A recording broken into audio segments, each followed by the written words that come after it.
I've been live this whole time, but I forgot in OBS. I actually have to hit the go live button. So I've been sitting here talking to y'all, calling the game for like the past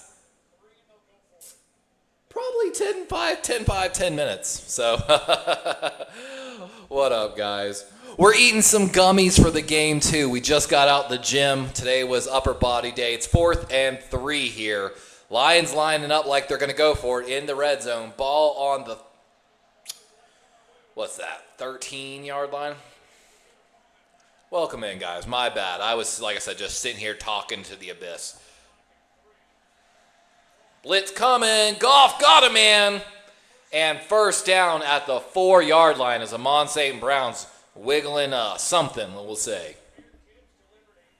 You might notice I'm looking to the side today instead of looking directly into my camera. The game couldn't get it anywhere because it's on ESPN, but what I'm doing is if you have NFL Plus, you can get the game on the app via the tablet or phone.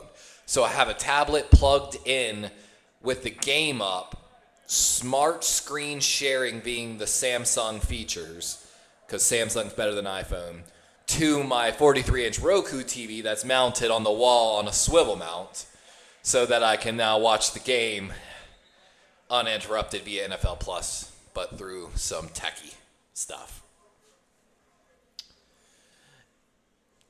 You're watching on ABC. Oh, but you have regular TV. ABC's owned by Paramount, and Paramount doesn't have this game. Fuck Paramount Plus. I've been thinking about canceling my fucking membership. Fuck them. Excuse my language. No, I didn't forget about y'all, Chad. Oh, touchdown as Gibbs gets in. 9-16 in the first, and Detroit's on the board first. Why did that sound like it all rhymed? 9-16. I don't know. Dang, you need Gibbs to get over 30 in fantasy? That's wild, Kenny. Man, this though. Ravens, though, missing a lot of injuries. Kyle Van Noy, no Jair Alexander, no Nnamdi Madubuike. A lot of people worried the neck injury with Nnamdi Madubuike is a little more serious than we previously thought. The Ravens need to get more consistent pass pressure, and they're just not getting there. You know what I mean? Oh, I know, Chimera. Actually, hold on. Give me a second to get the stream. I've actually forgot to get that up. Oh, Streamlabs. Oh, Streamlabs. You already know all my shit. Don't even act like you don't know this. Thank you, Streamlabs. Continue. Take me to my AI cloud bot. I'm sorry, y'all have to deal with commercials that ESPN gives you. I don't get money for it, but, you know. I consider that the sacrifice of using the Gamecast. And I see other bigger streamers that use the Gamecast. I know some people are a little scared to use it. Open betting, close betting, and the Bills won. So nobody... because Chimera wasn't here, so complete. Let's edit the poll. Sorry, give me just a moment while I do this, guys. I be slacking. Life be cray-cray. We're all gonna die. That is not how you spell lions. I should probably fix that for Lion fans. Even though no Lion fans will probably show up. There we go. Started the bet. You can bet using the exclamation point bet, one space, either Ravens or Lions with an S on it. And then a bet, I believe, up to 10,000 points. Chimera, your bet was registered according to the Streamlabs. We've got 10,000, 20,000 so far now on the Ravens. We'll eat a gummy to that. I think I might go get the hat, honestly. The Ravens are all blacked out. I'm going to go get the hat, so I'm all blacked out.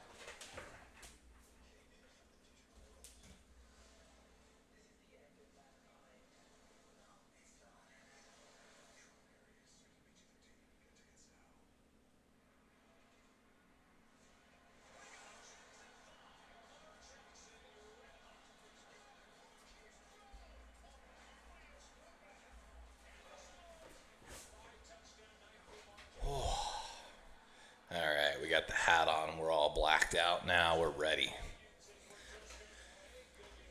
All we're missing is my cute dog laying there in the dog bed, but she generally does not like to be in here when I'm calling the game, sadly. I should turn that light on, honestly. Get some better lighting. And kickoff. Going to roll into the end zone. So, Ravens. Get this, what? I forgot how the rule goes. If it lands in the landing zone but then rolls into the end zone, does it come out, I think, less further? No clue. And even though, like, literally less than 2 hours ago, I was benching 225 pounds, and I just drank my protein, we're drinking Crown and Cherry Coke. So, cheers, guys, if you're having a drink like me. Here's the first look at the Baltimore Ravens offense. Is Isaiah likely out there? And Lamar dropping back. Got him, man. That's Andrews on the right side, and a big gain for the Ravens on their first offensive play of the game. Both teams, of course, 1-1 coming into this game. The Ravens kind of trounced the Lions the last time they saw them. But welcome in, Oak. How you doing today, brother? By the way, Kenny, I feel like I haven't talked to Kenny in forever. Levi, currently M&T is rated better than Starks. Is it too early? Nah, it's not too early, but I know I got to check on Xavier Watts over there in Atlanta is another one to compare a lot, Kenny, so you should... Oh, and I think Aiden Hutchinson jumped off sides. Ronnie's pointing towards Aiden. Aiden's pointing towards Ronnie. Let's see. Yeah, against the defense. Let's go. Easy 5 yards. Let's see. No drinking for me. It's one of my... good stuff, Kenny. I feel you on that. Like I said, I had some points, and so I got some free gummies. So I'm not smoking, but we'll have some gummies tonight. I'll eat a gummy for every super chat. Doesn't matter the value. Yeah, and Xavier Watts was... You know, Kenny, I skipped a lot on Amenwara and... Starks because I felt like I could get Watts later, and he went super late in the draft. Run going right side. Henry able to get a first down as the Ravens O-line looked like they were getting some good push on the outside. I really wish I could see a replay of that. Welcome in, Get Owned Kid, as the Super Chat King himself shows up. I was literally just joking, Get Owned Kid, that every time I get a Super Chat tonight, I'll eat an edible gummy, a THC gummy. Because I got some today. 1st and 10. But congratulations on your win, by the way. What was it? 5 sacks, 4 forced fumbles for the Steelers. A little RPO. Lamar's going to keep it. Runs up the middle. Makes a man miss and smartly slides down. But not till after the Ravens get another first down as the Ravens offense continues to just move with big play after big play here. A first down catch by Andrews, a first down run by Henry, another first down run by Lamar. And I like to see a little bit of that RPO right there early because it's I joked last year that Lamar made sometimes the offensive line better. By when he does that, later in the game, that outside edge is going to have to pause, which will help the pass rush be negated just slightly. Because if that edge rusher knows he can't just straight, they got man coverage basically, he knows he can't straight pin the ears back and go, because Lamar really can just tuck it and get 10 yards super easy. So, yeah, I feel like they were trying to make a focal point to get Andrews the ball, Kenny, early. They really wanted to get him more involved there. Zay and DeAndre, the wide receivers, right. Andrews motioning to that side. Let's see if we see a pass here. Henry going to run it up the middle, and the Lions are going to make a big stop here. And so let me talk about this. All right, that was a 2nd and 2. That is a dream situation for a coach, because right there, that's where you take your deep shot. 2nd and 2, just outside the red zone. They're like on the 28. You take the deep shot, because even if you don't get the pass, You on third down, it's 3rd and 2. You can run, short pass. Your options are limitless. And even if you get a single yard on 3rd down, you're probably going to QB sneak on 4th. And there's the Ravens run. Oh, Henry breaks it off left side. 10-5, and he walks into the end zone. Derrick Henry with a huge run on 3rd and 2. And we've got an offsides on the defense. Penalty's going to be declined. What a run. Henry definitely looking a lot quicker than he did last year, in my personal opinion. Wow, what a play. What a play. Oh, Kenny, I don't even want to talk about the pick'ems this week. My record, I'm starting to look like last year. Like last year, I kept believing in the Jets, and I finally, like halfway through the season, gave up, and I saved my pick'em season. There's a couple teams this season I feel like I'm giving the Jet treatment again. But my God, Carolina just stomping Atlanta. I don't think anyone expected that. Let's see if I can get some better lighting over here. Which is it? This one? It is this one. I've got so many damn whatchamacallit.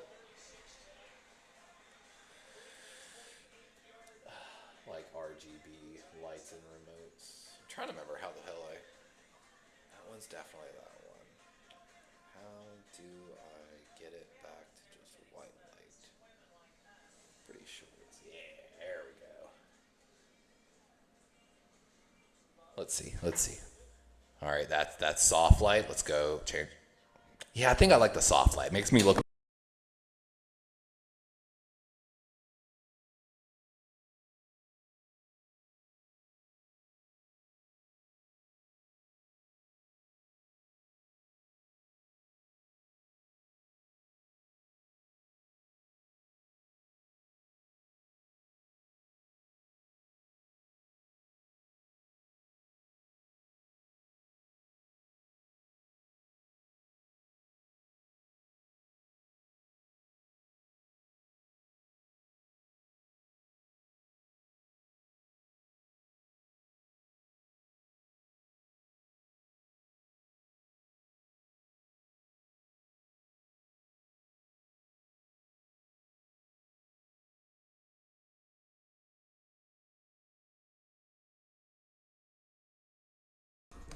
Can you hear me? Hallelujah. There we go. Sorry, I accidentally yanked out one of the cords.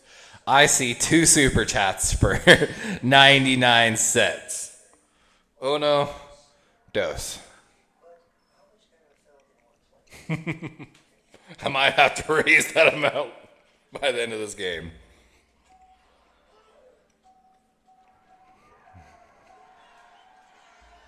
Just a little fire.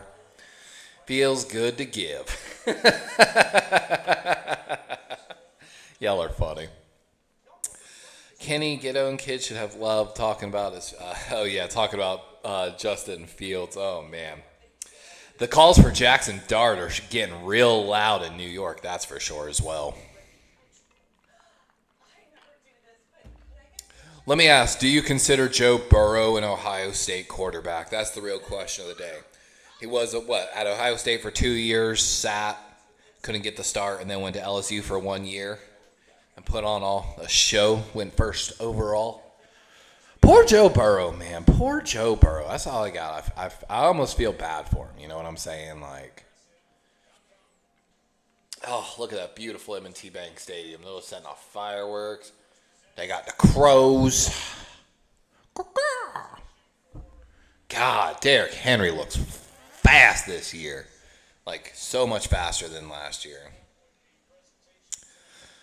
Oh, I know, right? Records in LSU. Tyler Loop with the kickoff. That's a good kick right there. A little bit of a line drive. Love to see a little more air underneath that. And pretty good return from the Lions here. Looks like he's down maybe at the 33, max 34-yard line. Welcome in, Logan. How you been, brother? How you been? You know what? I was just thinking I should probably take one of my ears things out so I can hear the game a little better. Cincinnati. Ooh, Kenny with some big words. Oak Squirrel. Is our local Cincy fan. Cincinnati didn't deserve Joe, and they take care of him. Not my words. Kenny's life matters. Kenny 49ers. First and 10, little play action left. Oh, Goff just has to dump this back to the running back, and I'm pretty sure that it was still ahead of the quarterback, so that should have been just incomplete. No worries, guys. I appreciate y'all and everything that you do. They were saying it was a live ball, but I agree. I would look forward technically of the quarterback, and so as long as the quarterback's not throwing backwards, it's not a fumble. Yeah, that's clearly like a forward ball. That shouldn't be a live ball. That should be an incomplete pass, and they shouldn't lose any yards. And they lost 9 yards. That's a bad call. I'm sorry. I'm going to tell you right now, Raven fans, that's a bad call by the refs. And, Ravens blow up this run play. Gibbs makes a huge effort to get back to the line of scrimmage, but one of the offensive linemen, I'm guessing the right guard, got blown back. Let's watch here. Who got blown back?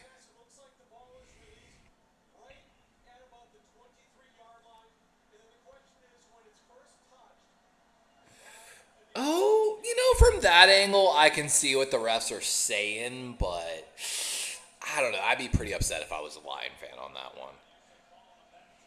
Hate to be that person. I keep it real here. 3rd and 19. Ravens look like they might bring pressure up the A-gap. They do. Free blitzer. They're going to have to dump it off to Gibbs. He's got a lot of room to get, but down early of the first down, and Ravens make a big stop here as I'm guessing the punt team comes out for Detroit. Dead AF. Chimera, I have not yet. I have had a lot going on, to say the least. I barely made it here tonight. I promise, though, I will get to it.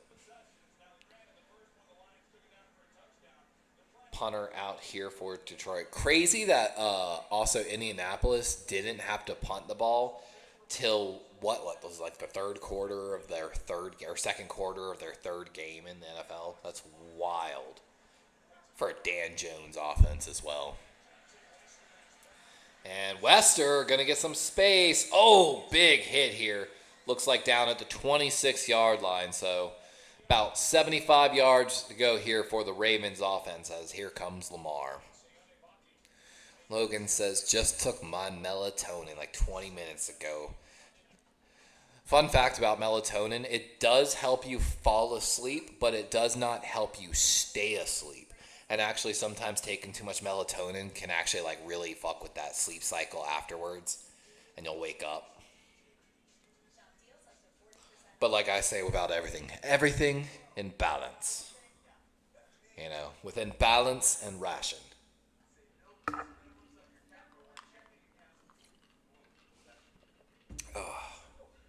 But I feel you, man. That melatonin really does help you go to sleep.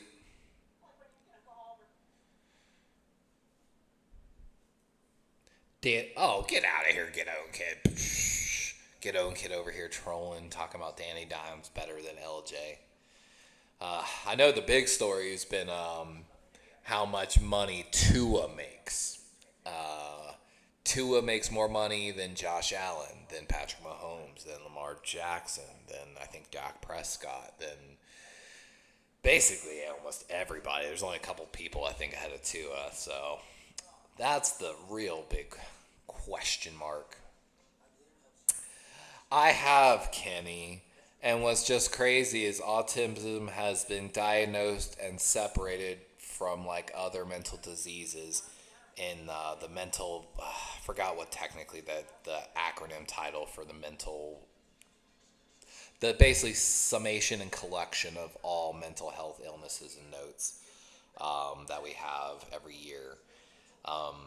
Way before Tylenol was ever created. And, the joke is there's so many people that did not take Tylenol and, supposedly still have kids with autism. Hot take, guys, here on autism. Let me give you some here. Don't get me wrong, there is autism in the world and yada, yada, yada.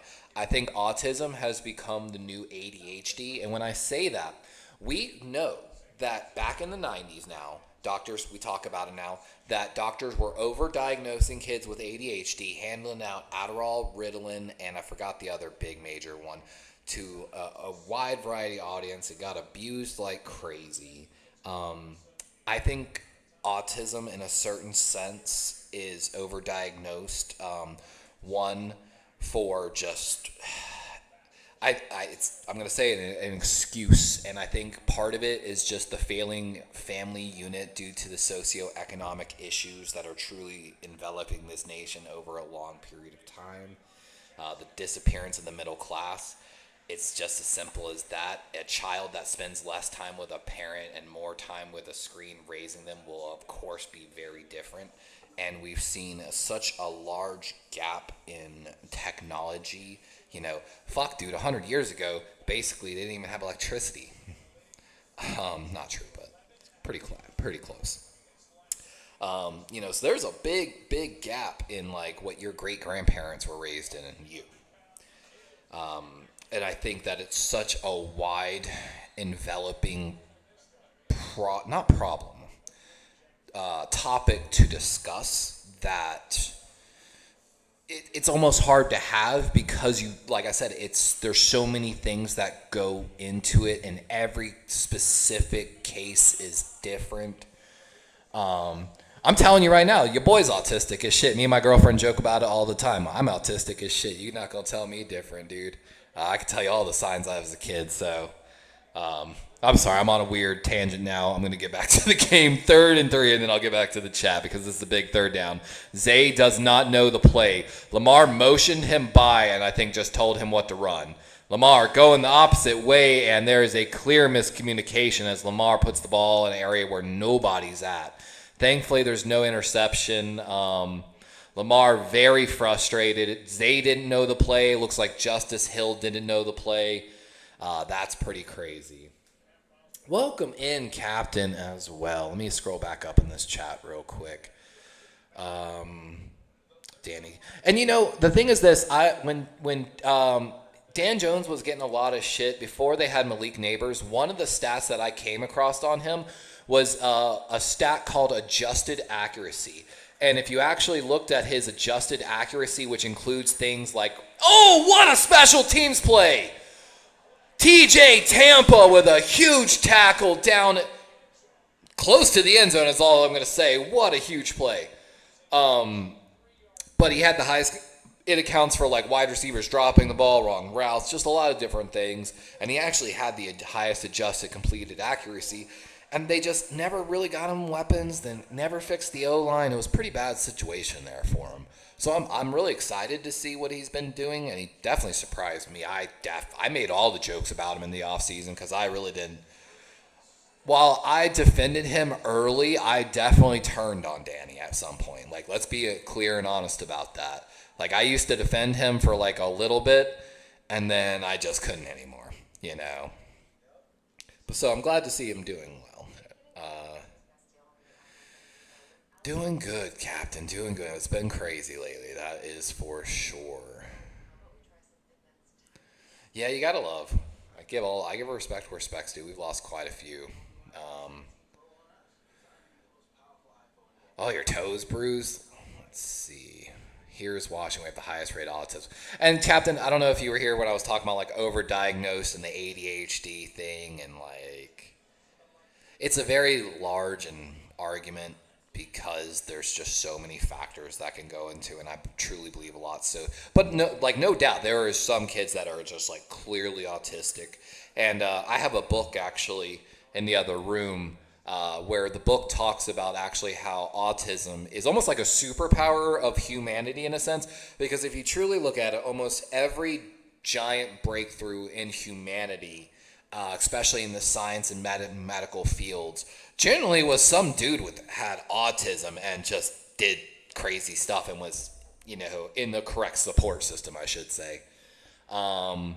And so you could argue without it and without those advances, humanity would be set back possibly hundreds of years, technologically and medically speaking. But, I actually haven't read the whole book yet, so I can't really say too much on it, but I think it points out a really good point in that.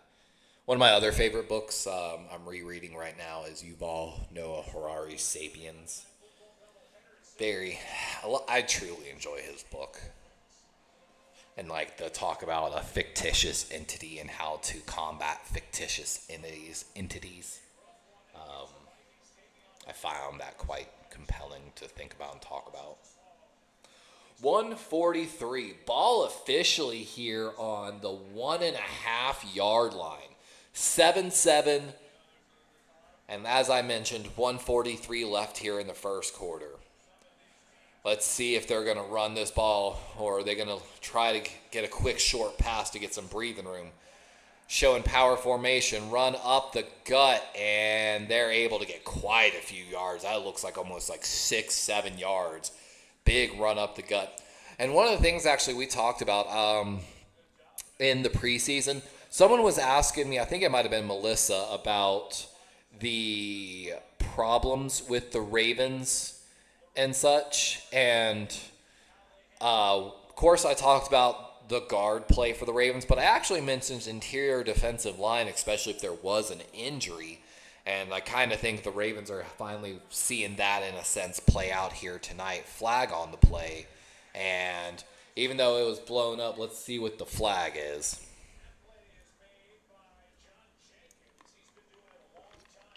Kenny's saying it's on Detroit. I need to plug my phone in. Oh, God, my phone's crazy. Ooh, an illegal formation. Ravens will probably decline that penalty. Yeah, penalty decline. Ravens blew up. John Jenkins, the recent acquisition from the Raiders, talking to John Harbaugh there. Let's take a look. And Jenkins blew that play up. Ojabo on the backside to finish, but that's all John Jenkins, one of the free agents they brought in. Has a really good record of staying healthy. 3rd and 7 here. Big third down for the Ravens. They're spreading him out here. Goff making an adjustment on the right side. Let's see if he goes there. Ravens bring pressure up the middle. Doesn't get home. Goff's got a minute, and he's got his tight end, Sam Laporta, over the middle. And once again, you can see the Ravens bringing some pressure there, but just not getting home on it. Definitely starting to hurt a little bit. It's tied game. It's a good one. Good protect. Oh my God, Roquan got hit hard by Jahmyr Gibbs in the backfield and kind of really disrupted. Broderick Washington, good attempt there to get his hand on the ball, but sadly missed. Broderick Washington, one of those guys, got an extension a while ago. I don't think he's really performed, and that's clock. They call a timeout? Oh, end of the quarter. I'm so dumb. That wasn't the play clock. That was the quarter clock. I'm so dumb. Logan says, I got to go in 10. For the love of God, Ravens. I know, Logan. Logan, for you, man, I pray that you get to wake up tomorrow and open that phone and see Ravens scoreboard with a win. I hope you get to talk shit to all your homies at work that day about how you won on Monday Night Football. And hopefully their team did not. When you got a dip, Logan, I hope you have a great night, buddy. Oh, man. NBA 2K26. That would be fun to play.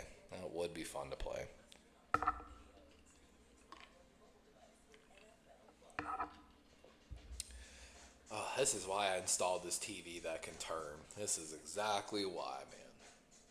I forgot that I had it all hooked up like that.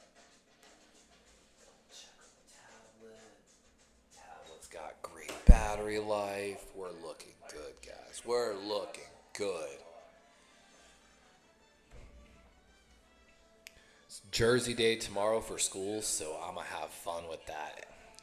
Oh, man. Fun fact, I never played in high school. we really hated our coach, to be honest. And the rumor was that he took a $10,000 donation from the parents of a quarterback on the team, a very, very prototypical white type of guy, if you get my meaning. And our coach was known for less than ethical behavior, and a lot of people believed the other quarterbacks on the roster were better than him, and he never got a chance to play. And so a lot of people, including my friends, we all kind of boycotted the team in a certain sense. And what's funny is we actually ended up scrimmaging them sometimes on the weekends up at the school, and we beat them. And the coach would tell us, like, we had jobs, starting jobs, if we came out, and we just still wouldn't. We had like a winless season, I think, one year. We barely ever won one game.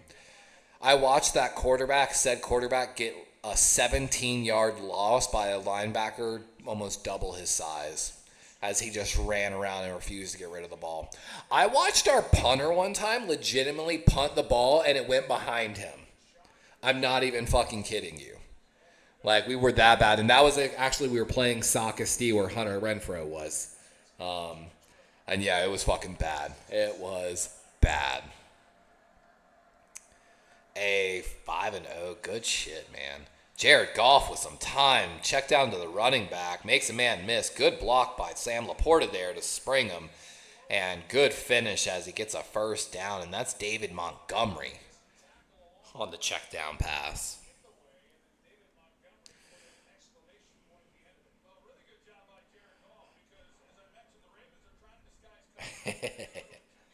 Oh, the days. You know, I'm a little sad. So I missed the stream last weekend because I was supposed to go play some flag football. I got invited by a guy at the gym. He basically saw me working out, talked to him, and they invited me to come play, and I was really excited. Oh, makes a man miss, and Goff going to slide there just short of the first down. Going to bring up second and what looks like maybe 3 or 4 yards. And, yeah, I was excited for it. Showed up at the field, and then I saw 20 minutes before we were supposed to be there that he had sent everyone the wrong Google map in the chat, and the other field was like 20 minutes away. But the last kicker was I did not know their league mandated mouthpieces, so I, of course, did not have a mouthpiece. So it didn't even matter if I showed up. I couldn't play. And so then I was talking to him, talking about the next games. They play at 8 in the fucking morning on Saturdays. And I was like, homies, I have played in a lot of flag leagues over the years. I have never played in a league that plays at like the same time little kids are playing, basically 8 in the morning. And I was like, yeah, I'm telling you right now, I spend the weekends with my girlfriend. I'm not driving 2 hours, 1 hour there, 1 hour back, plus game and everything every morning, every Sunday morning. I appreciate the offer. Man, what sucks is I already went and bought my cleats. I bought my gloves. I was ready to go, man. And Porta over the middle, another first down here on a 3rd and 8 as Lions continue just to make these plays on 3rd down, and there's no pass rush from the Ravens right now. It is, not good. Not good.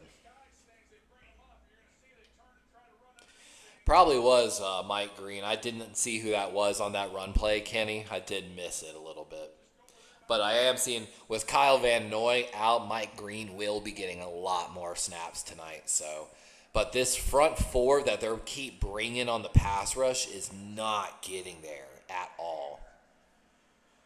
Run going right side, and the Ravens, oh my God, that is Mike Green. Do you see him right there? Throw Penei Sewell 10 yards back. Mike Green is blowing people up right now. Him and John Jenkins, the recent free agent acquisition from the Raiders, are legitimately having great nights so far. I don't even need my notes to say that. But you see it constantly. They are blowing up that run game. But we need some more juice on these 3rd and longs. I expect a short pass here Oh, it's a toss play going left, and oh, Tavius Robinson loses the edge as they cut back inside, and that's a first down. Also, Kenny, another big thing is Teddy Buchanan seems to be out snapping, like snap count wise, Trenton Simpson, the former third round pick. As you can see, he's actually on the field right there beside Roquan Smith, and that's Brent Urban and Tavius Robinson who somehow lost the containment on that run. Tavius went way too wide to be containing the edge on that play. Brent looked like he got some good push initially, but 3rd and 1, run going on the right side, and oh, that's going to be close. I think he got it though, as Mike Green, John Jenkins. You're just hearing those names over and over again because they're playing good ball right now. Oh, I know, right? I mean, Kenny, from everything I've seen from Mike Green, he seems like a great kid. I'm going to be honest with you. And I take, evaluating character highly. But I could be wrong. I very well could be wrong. And if I ever am, I will gladly eat these words. But he seems like a good kid, man. And Ravens look like they're bringing pressure. They do. Picked up very cleanly. Goff, all time in the world. And he's open. There's a flag on the play, and I think this is going to be against the Ravens, probably defensive holding. Yeah, Kenny, Teddy has the great build of a football player. I love his attitude. He might need a year, honestly. I think generally most linebackers do. Wait, no way it did. Okay, it just gave him a warning. Okay. Whew. I got worried there. Welcome in, Steve-O. How you doing, man? I'm sorry, guys. I have Streamlabs language filter on the very minimum settings, bare minimum, and it still goes so hard on people. So I apologize, but I also value its protection. And oh my God, strong running by David Montgomery on the right side. Looks like Broderick Washington kind of got ran over there. And yeah, of course, there was all the stories about him, Captain. A lot of people are really scared about him. Don't get me wrong. Yeah, Montgomery's looking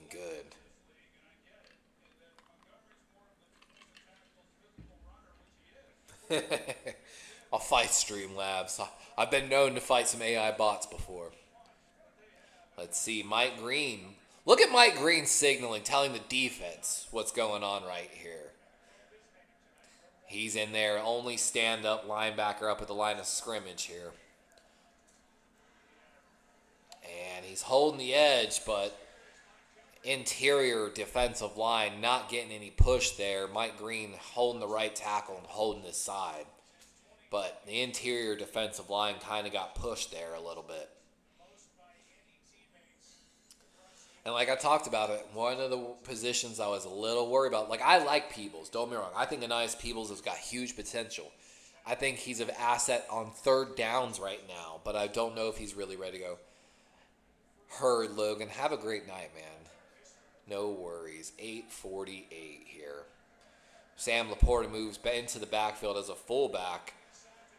Power formation, run going left. Mike Green there, and Green again setting the edge there. Broderick Washington, Kyle Hamilton, and the Ravens got to make something happen here. And let's see, that's Broderick Washington, Tavius. Who's this other guy in there? At this point, man, give Peebles some shot, man. Yeah, he's a little small. That's why I said he's more of an asset on third down and pass rush situations. But I'm hoping he can grow a little bit more into an NFL body. And another big run up the gut as, again, it's just very clear where the weakness is on this front seven for the Ravens, especially without Nnamdi Madubuike in there. And that's Broderick Washington, and who's the other guy in there? I can't see. I really wish I had a better angle to see that. I see Tavius, Broderick. That's Travis Jones fighting a double team. Just Broderick Washington's got the one-on-one on the right side. He's got to be the guy to make a play with Travis Jones eating the double team. And just nothing on the play. Broderick sucked. Again, get Broderick Washington out of there. Get me a Nias Peebles. And quarterback sneak, first down here as the Lions now. First and goal. 7:10 left here in the second quarter. And again, got to get, I feel like Broderick Washington out of this game right now.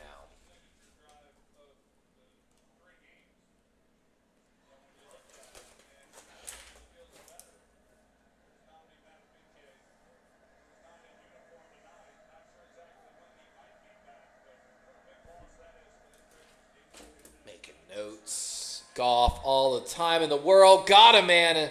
And that's Gibbs, who takes a big shot at the 1 yard line. Be right back.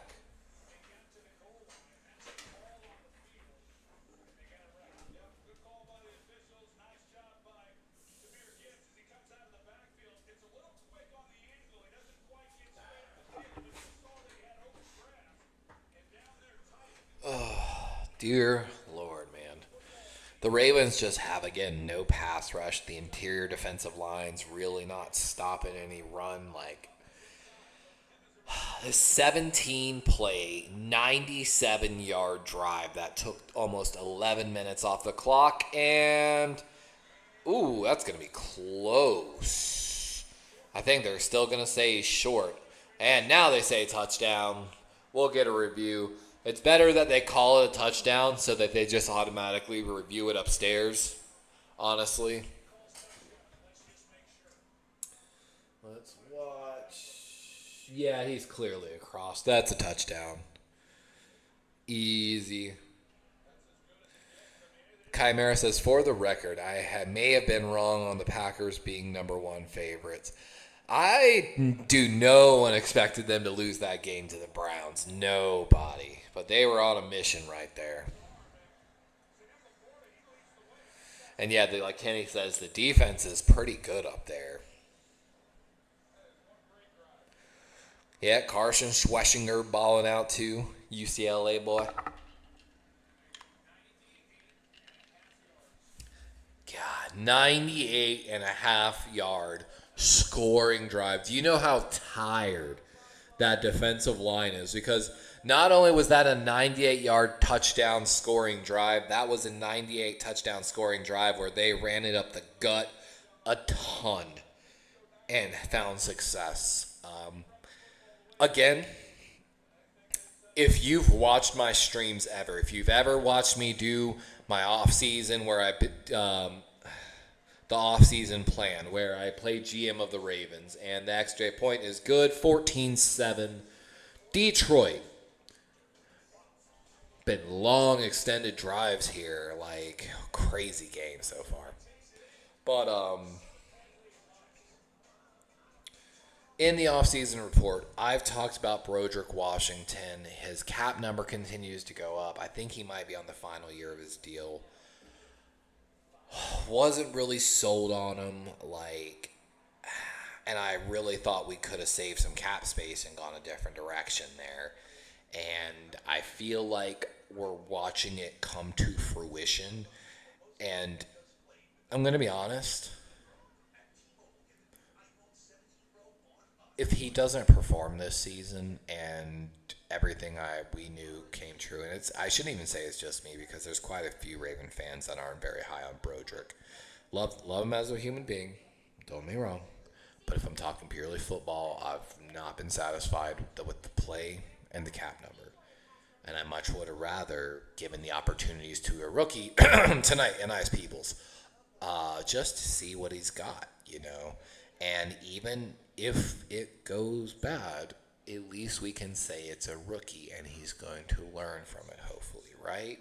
And it gives us things to teach him and more real-life experience to work on it.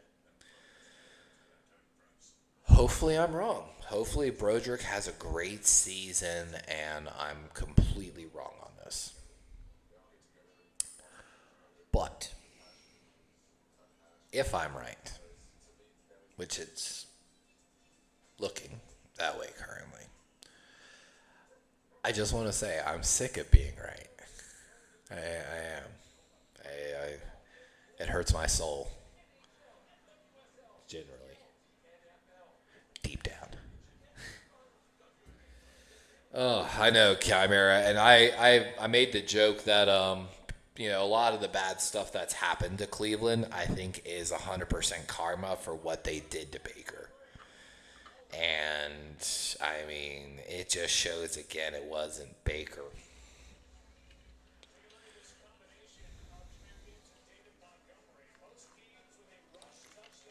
And of course, I don't know if you saw the after game report in that game for Tampa this week, where he talked about that was the coach that also cut him in Carolina as well. So they are definitely a little salty. He's a little salty about it all. Kenny said, "Great return. Let's watch it happen."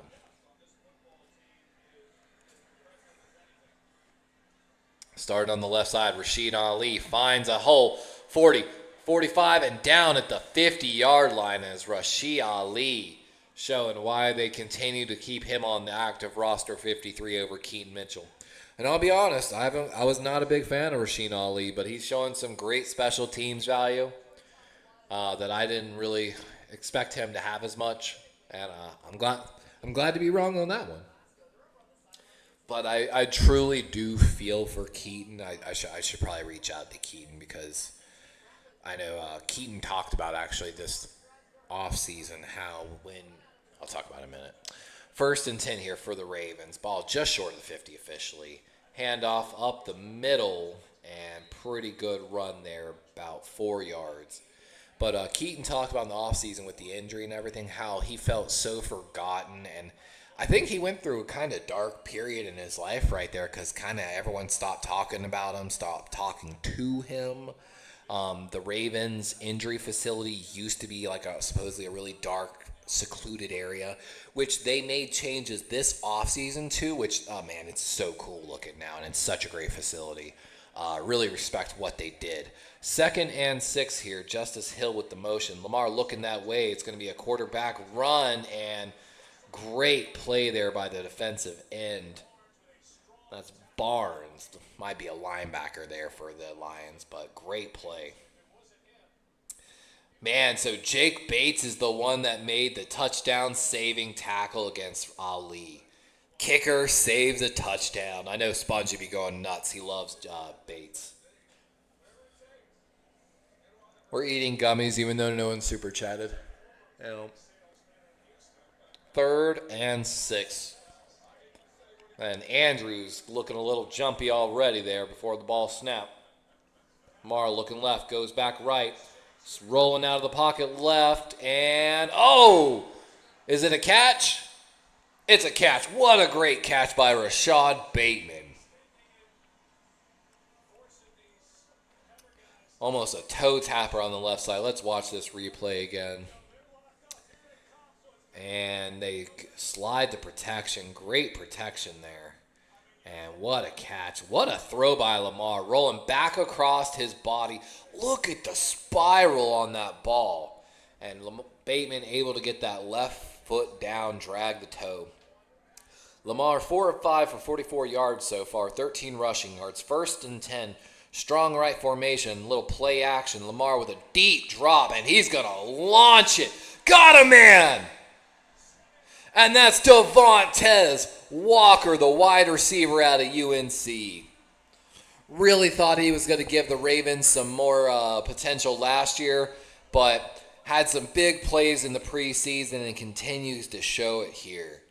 Let's watch. That's a 4.5 speed, I believe.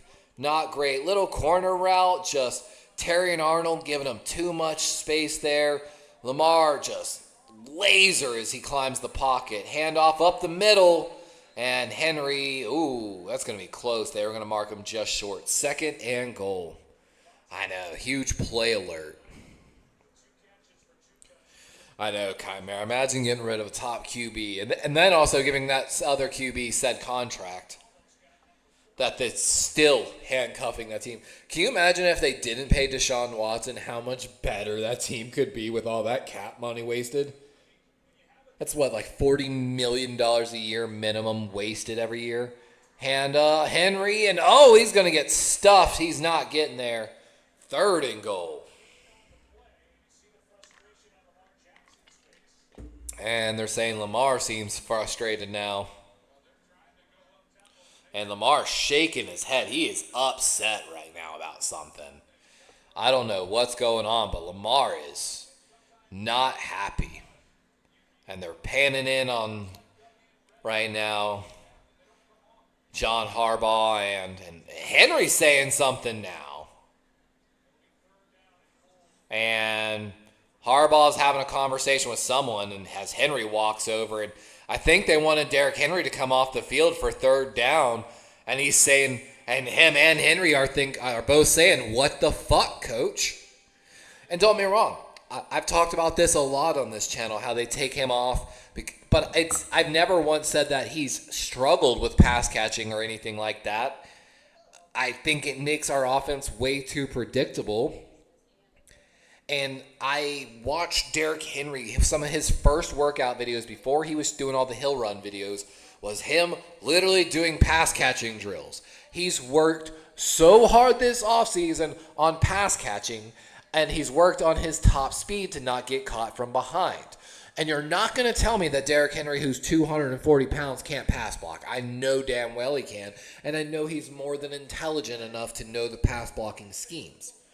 It really seemed like right there, like Henry and Lamar were both very upset that they were calling for Henry to come off the field. Like they called it in, it looked like the play. Lamar shaking his head literally like no. Henry yelling something at the sideline as he slowly walks over, clearly upset as well. Guys. All right, I got to start looking at who we can bring in to be the next head coach. That's what I need to start doing. Be productive with my time. Be productive. Did we call a timeout? Is that what happened? Because we're on a commercial break. I have no clue. Frustrating. That's all I can say. And Chimera, I talked about it. I joked on, I think it was David's channel when we're doing the Corey Davis show. I feel like the Browns are going to do Dylan Gabriel dirty, just like they did Baker dirty. I think the owner's going to force the hand on Shador, just like they did for Dylan. The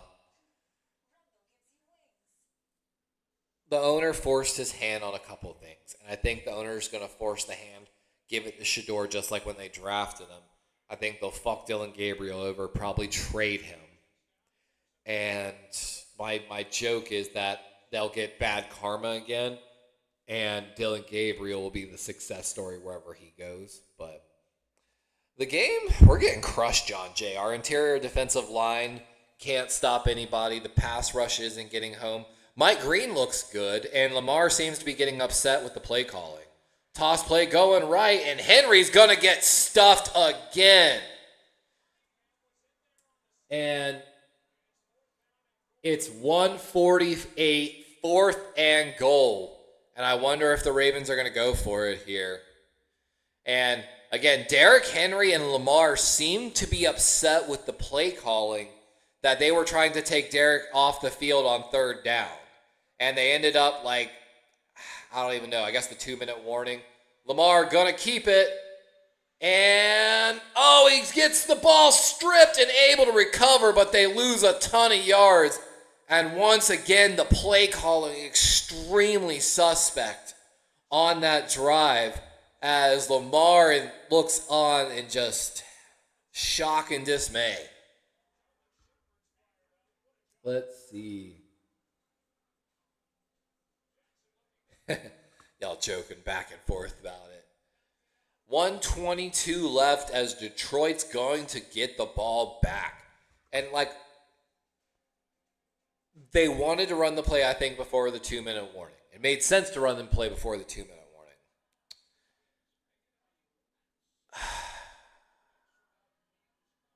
The Ravens have all 3 timeouts. If they let me ask you guys, if it was 1:40 And what's even worse on that third down, the Ravens tried like a quick run up to the line of scrimmage to try to like quickly catch them offside and snap the ball. And they still failed on the toss play with it. And then clearly the last play was a quarterback keeper right, which everyone knows that they'll let Lamar keep it, basically. So you crash the D tackles inside, tell your outside guys to hold containment. And it was exactly that. And Lamar got in a situation where he was trying to figure out if I could run it, pass it, what. Got the ball stripped out of his hands, and it could have been disastrous. If Lamar didn't grab that ball, there were 2 Lion players closer, and that could have been possibly a fumble return for a touchdown, which would have been the worst case scenario there. Wild, horrible sequence of plays, bad play calling. Bro, you got DeAndre Hopkins and Mark Andrews. I'm telling you right now, first thing I'm doing is lining both of them up outside wide on fades. I'm running everything else on crosser drags inside. If someone doesn't get the double team on the outside, aka Andrews D-Hop, then you have a drag inside all day easy. And Lions were just ready for this play, man. And of course, I hate this person. Once again, the Ravens in a clutch situation, just like the 2-point conversion we lost against the Bills on. We roll to the right or left. We always roll.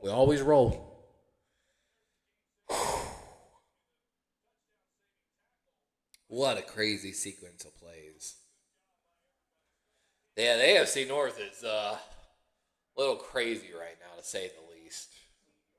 And I think the lack of interior defensive line for the Ravens. Oh, I think I see Peebles in there finally. Peebles in there with Travis Jones. Peebles already got the pressure. Look at that. Peebles already came in the game. I don't know if that was his first snap or not, but Peebles literally just came in the game and immediately made an impact. He pressured right up the middle, forced Goff to roll outside and throw an errant pass. We got a flag, though. On Marlon. Oh, that's rough. That's rough.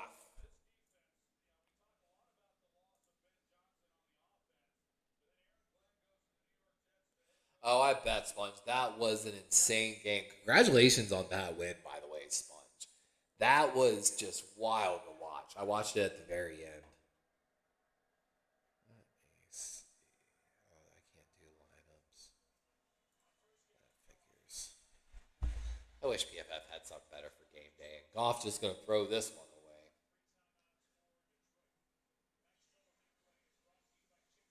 I wish this was... If you have Amazon, by the way, like Amazon Prime to watch the games, Amazon Prime with their next gen stats up during the game is so just awesome. Like, by the way, you can switch, like you can go down on your screen and switch from the regular broadcast to the next gen stat broadcast, and it'll bring up like the wide receiver route trackers and all kinds of stuff. It's an amazing product, honestly. I don't really support Amazon that much, but god dang is their football broadcast so good. Oh, wait, free blitz! And Jared Goff able to get this ball away. That might be intentional grounding. And they're letting it play out. Buchanan's going to walk it into the end zone. They're saying touchdown. Even the judge does know. He threw his hands not even all the way up. He threw them like halfway up. And Goff took a shot there. And they're going to say forward pass. What happened there? Ravens show like an all pressure. They bring 5. Oweh gets no block. And ball gets just thrown in the dirt. Goff definitely did not get hit that hard. He's trying to sell the shit out of that. 3rd and 10. Now here's where it gets crazy. The Lions have passed twice in a row. So they have barely used any time off the clock. It's 3rd and 10. Ravens haven't had to use any of their timeouts. Still have all 3. Ravens are in a great situation here to get the ball back and possibly have a chance to respond. 3rd and 10. Ravens have to make a stop here. Only bring 4. Screenplay right. And Ravens blow it up. Call the timeout. 105. And they do. And that'll bring up a 4th and 10 with 105. Ravens defense makes a huge stop in the final 2-minute drill for the Lions. And let's see how this punt rolls out. What a sequence of plays. We're having got a good game tonight, honestly. Kenny, you know I ain't wearing no party jersey soon. You know what Kenny did say tonight was a smoking night for him. Kenny over there smoking that loud, homie. You know what I'm saying, man? He's talking on the good stuff. No Reggie bullshit. Oh, and almost blocked on the play. Flag is down, though. That's not a good sign early as LeJontay Wester tackled. And let's see what the flag is. You're confused about Pal Ryland? What are you confused about? Chimera says, my Ravens are chokers. He says the Steelers are eternally stuck in the 2010s. The Bengals keep trying to clone the 2010 Colts. And the Browns are the Browns. Not too far off, Chimera. Not too far off, honestly. Oh, I would love some crab right now myself. Welcome in, David McNiner. I haven't had a good crab cake in, God, I don't know how long. Honestly, one of the best crab cakes I had, sadly, was in Pennsylvania. When I was in Allentown, there was actually like a really good seafood restaurant across from us at my hotel. And they did crab cakes. And one night I was feeling extra, so I ordered some crab cakes from it because everyone talked so well of them. And it was legit pretty good. It was legit pretty good, honestly. I know the black jerseys, son, all blacked out. Kenny, them alternate jerseys look good. Them alternate jerseys look good. You can't lie. Wait, did Antwell Powell Ryland, he got released? What? It's funny Jadeveon Clowney got arrested in like hometown, South Carolina. I'm going to grab my football. I need to start doing my kicking workouts. Jung Young Hu got released. His replacement kicked bad. I really need to start doing my kicking workouts.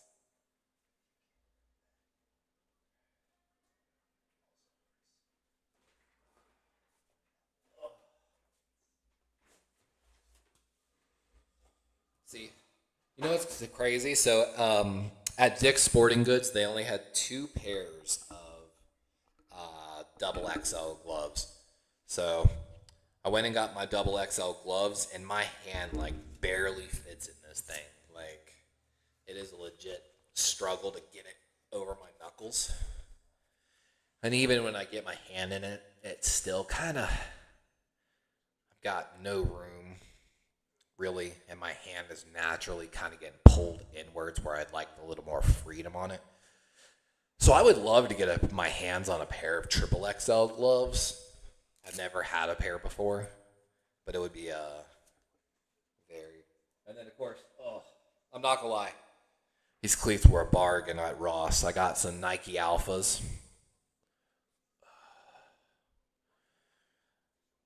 Really like the stud designs on the bottom too. It's got not only, of course, the clear studs, but a couple other, especially these back white ones on the heels, so you really can drive in on that heel out of there. And then the cover on the front here actually I thought would be great for kicking, getting a better surface area on the ball. It would be better if I didn't have those laces, but I didn't even get a chance to break them in. It's like so sad, honestly. Like they look so clean.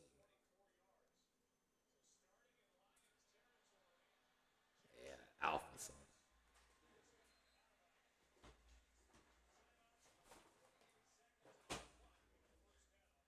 Chat, should I wear the gloves like a psycho for the rest of the stream? I'm actually going to go make a drink while I'm listening into the game. I'll be right back.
Looks like DeAndre Hopkins drew the pass interference on Terry and Arnold. Terry and Arnold's having a rough year this year, honestly. Yeah, then Kenny's I love that you're already talking about that. I walked back and to watch that. Let's watch here. DeAndre one-on-one, Terrian, and yeah, that's absolutely pass interference all day. Yep, literally hugging him 15 yards downfield as he started looking back for the ball. Oh, I bet, man. I bet school is hectic. We're gonna put the gloves on.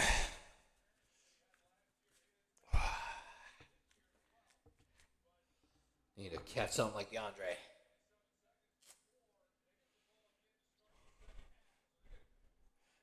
Kenny, so glad Ravens didn't run it again. Oh my gosh. First and goal here. I know. Let's see. See what they go with here. Strong left formation. Motion right. They're going to play action. Lamar got a man. And it's Bateman for a touchdown. Touchdown. Ravens.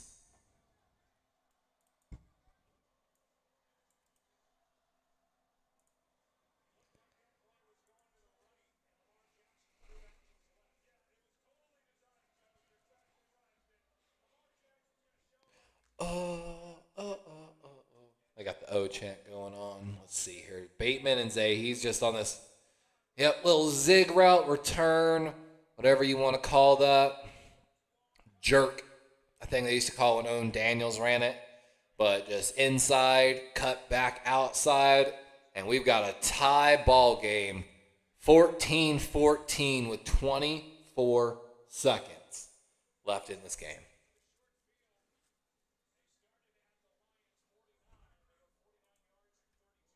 Let's go.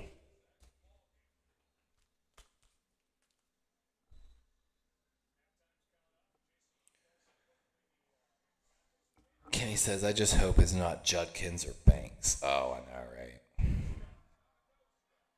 right? Sponge says, David, can I have a 5-minute rant session on Wednesday? Just make sure you show up early, right? Yeah, I can't, man. I think I chose the Bears to beat the Cowboys. Pretty sure I chose them in the weekly pick'em. Who knows? I think I did, but just crazy. And how about Bill Belichick at UNC with another huge loss to, what was it, Georgia Tech? They lost to the other day.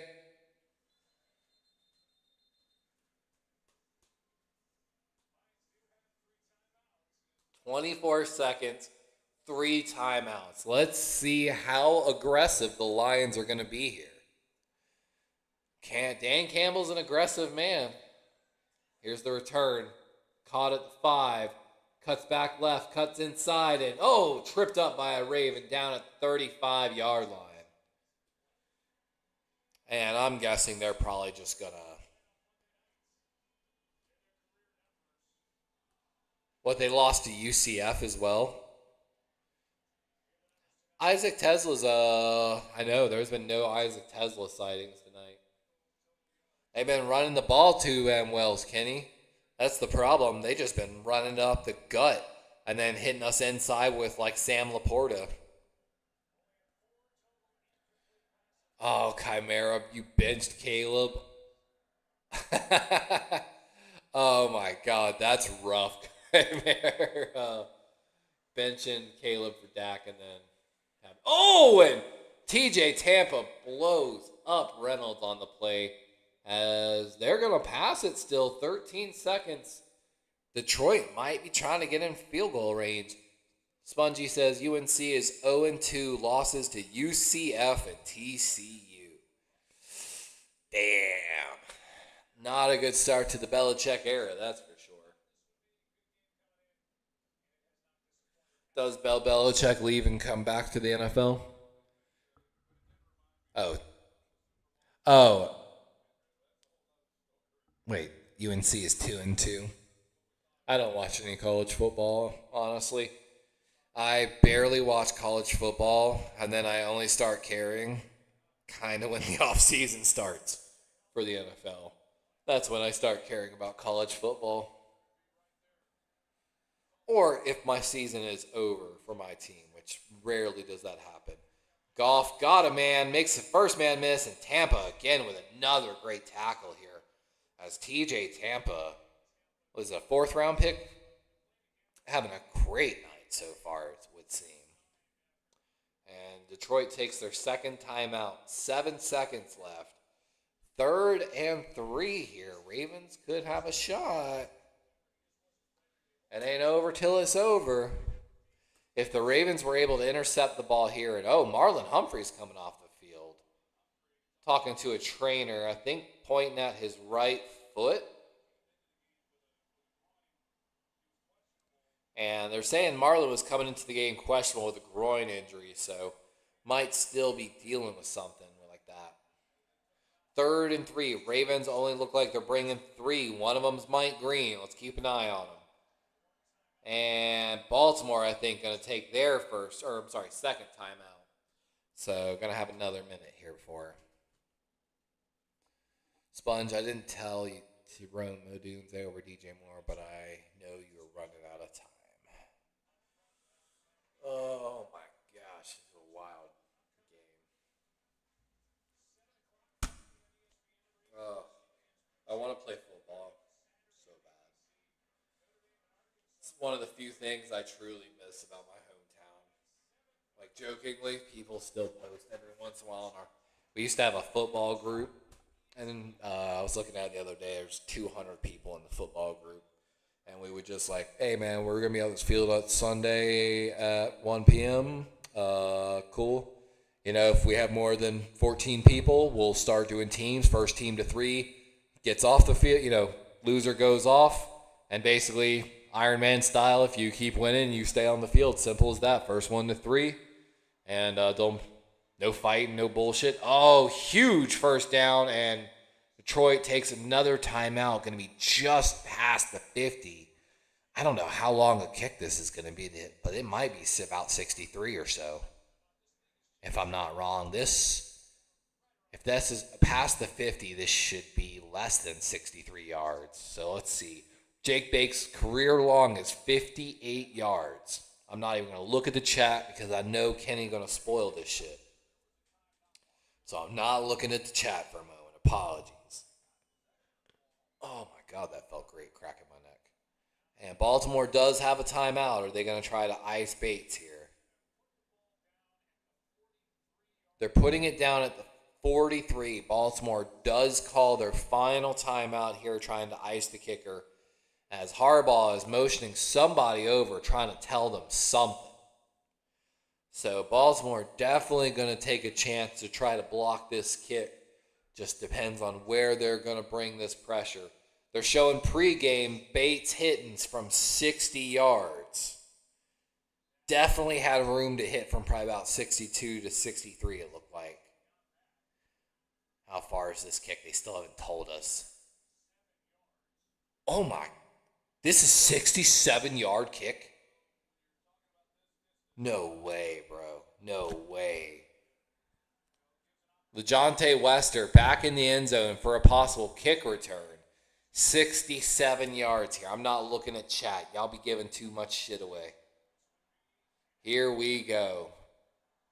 Dead middle of the hash. Kick is up. It's pulling to the side and going to go through the back of the end zone. So had the distance, honestly, but wide to the left.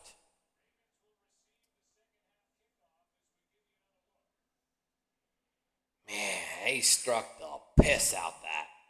It definitely had the distance, but it just went a little too wide left. Let's see here.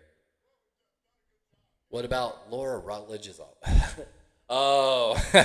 Of course, Kenny's like, I don't blame you, Kenny. I don't blame you. If you sing, well, you do you. That's what I say. But cheers. I'm going to drink with the gloves on. I ain't gonna lie, my hands are hot as shit, these gloves. Like,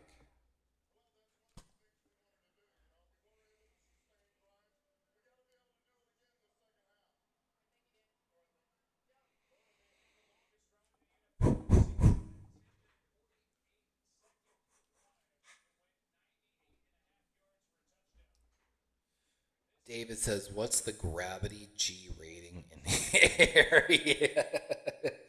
We're actually having a flux and some gravitational waves in the area. Which, like, isn't there scientifically there are, like, some spots that actually do have less gravity? Like, it's very micro. But, like, I'm pretty sure there's something about that. Who knows? Kenny says Jackbox needs to be played. I've been thinking about Jackbox, Kenny. Like every Friday, I'm like, dude, do I even play Jackbox? Do I do it this week? Like, sometimes I've been thinking about just doing it through StreamYard again to make it easier for everybody. But I'm not paying for StreamYard, which means what? I can only bring like 6 people on. I don't know if it counts my present screen as one of the people on the screen, but Streamlab placed a bet on the game and you didn't take it. Did you bet for the Ravens, Sponge? If you did, do have a registered third bet for the Ravens. So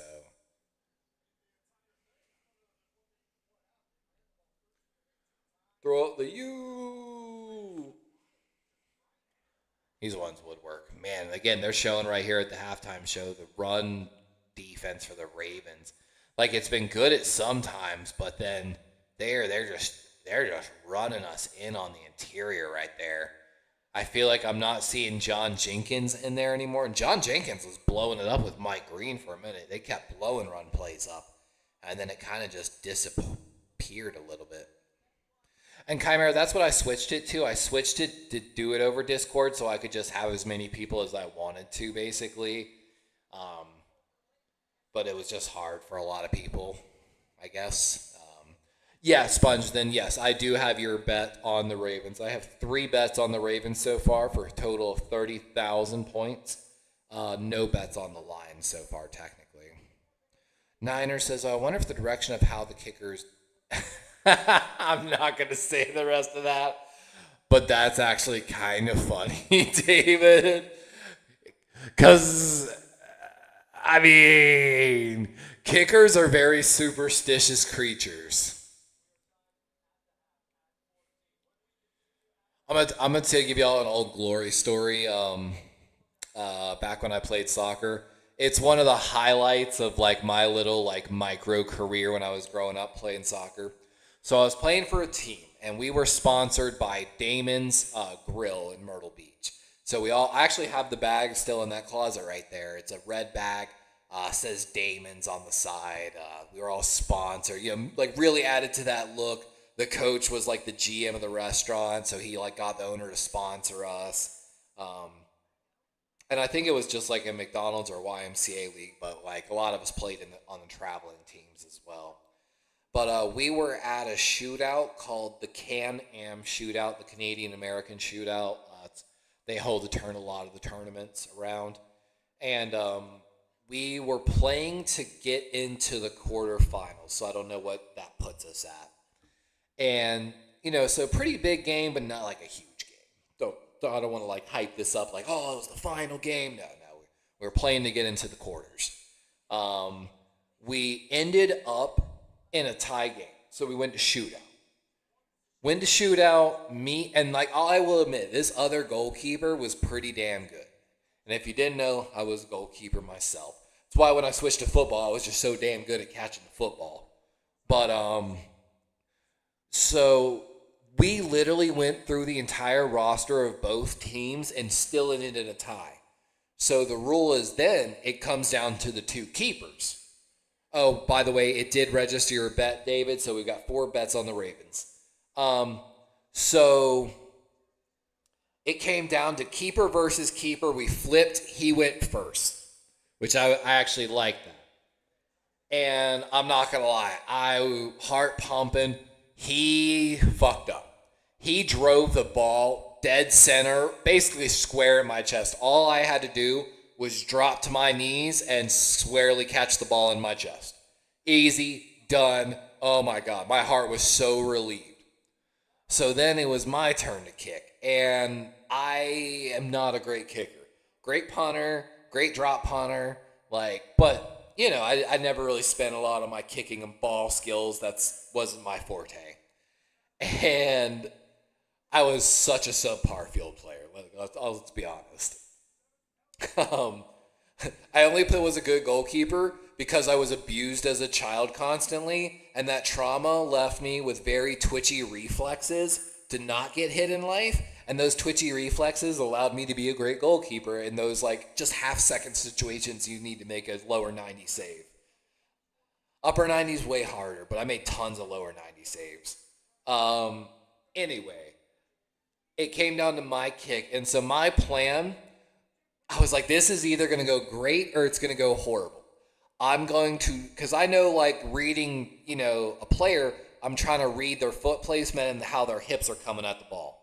So my plan was to drive everything, making it look like I was going to push this kick hard left while striking with the outside top right of my foot, pushing the ball to the outside right.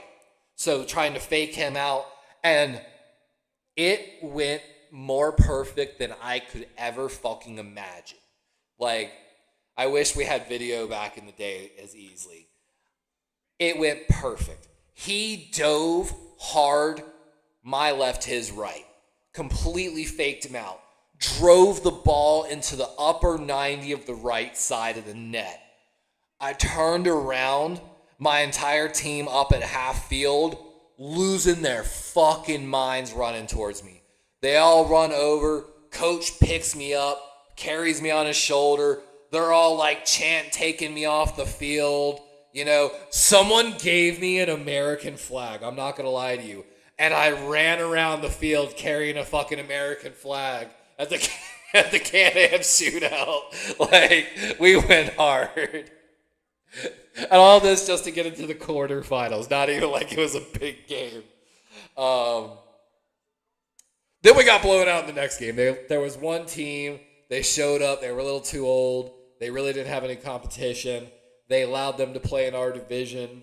They all dyed their hair blue. They stomped everyone, including us. Little unfair, but, whatever. I feel like you've got to deal with circumstances like that sometimes in life. That's just life.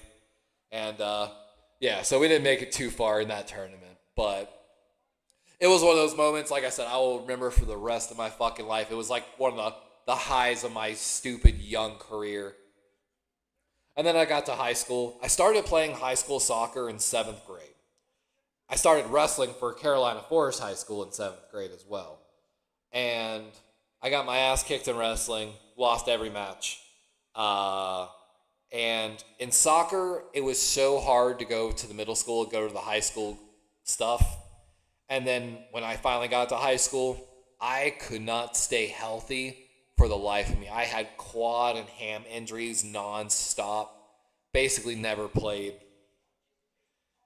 And then, of course, I hit my growth spurt, and it all made sense why I couldn't stay healthy. Because I went from 5'6" to 6'2" over one summer. Fun stuff, though. Is Omarion Hampton going to ball now, or are we not? And I'm telling you, Kenny, hopefully I'm wrong, but I was never that high on Omarion Hampton. I definitely don't think he should have been a first-round back. Second-round back, I can't argue too much with. Definitely late second round. Absolutely probably where he deserved to be. But I don't know. There were certain things I wasn't a super fan of compared to the qualities of some of the other running backs in this class. But, here's the thing. Even if Omarion Hampton does not have a great year,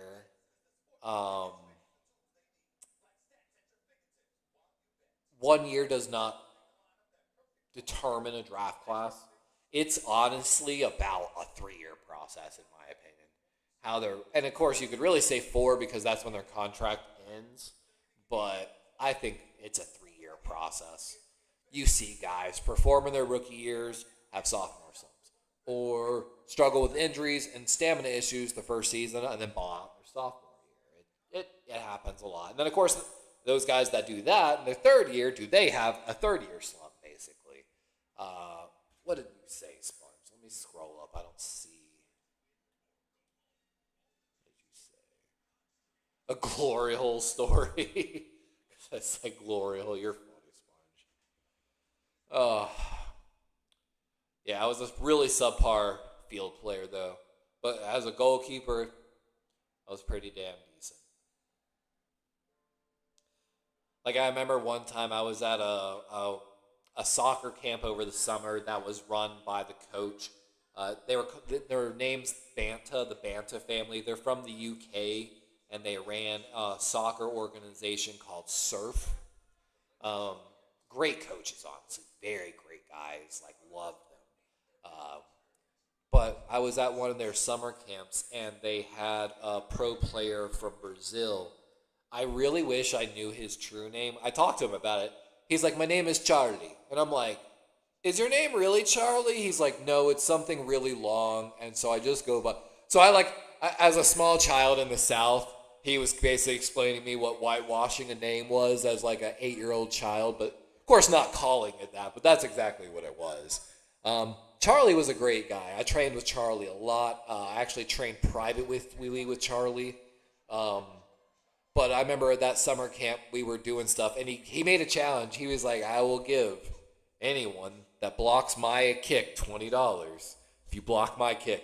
And so, of course, every goalkeeper there was like, fuck yeah, because he was the goalkeeper trainer at the camp. And I went last, and I'll never forget, dude. He, just kind of like the kid in the shootout, he ended up I think he did it on purpose. He blasted the ball as hard as he could at me. And I did not catch it like the other kids, though. The straight trauma reflex in me took over, and I straight leaned back and fell on the ground. But as I did it, I went with a double fist and basically bumped the ball upwards. And literally just, it was so perfect. Bumped the ball straight over the top goal post and made the save, and I was the only one and I was talking I was like, yo, give me that 20, Charlie. He never paid up on it, by the way. Charlie, you still owe me that $20. But I was so fucking proud. But I also knew he was kind of just fucking with me. If he had blasted that ball like upper or lower 90, no fucking way. That was my first experience of like someone that really could fucking play at the next level, and how hard they fucking strike that ball is almost mind-numbing. Like, I played indoor soccer in Arkansas one time, and I got so mad at my defenders because there was a girl on the other team, and she played college soccer, and they warned me about her. And they're like, nah, dude, we're telling you, she's good. She can strike the ball and put great spin on it. She almost bends it like Beckham. And they weren't lying. I watched her, and I was like, my God. But the thing that killed me and how she got me good is she would strike the ball when my defenders were too scared to challenge her. So essentially, it was almost like hockey. My defenders were blocking my line of sight. So when she blasted that ball around them, it limited my ability to react on the ball by that much more. And if you know about goalkeeping, everything is about angles. Almost like hockey. You push out towards something to actually reduce the angle. It does make you have to have a faster reaction speed. But by reducing your space to them, it reduces the overall angle that they can get something by you. But, we'll get there. Here we go, though. Ravens in the second half of this game. Ravens making some kind of adjustment. Little play action. Henry got a pass off the left side, and good gain here, about 7 yards. I know. Streamlabs be rough, bro. Streamlabs be rough.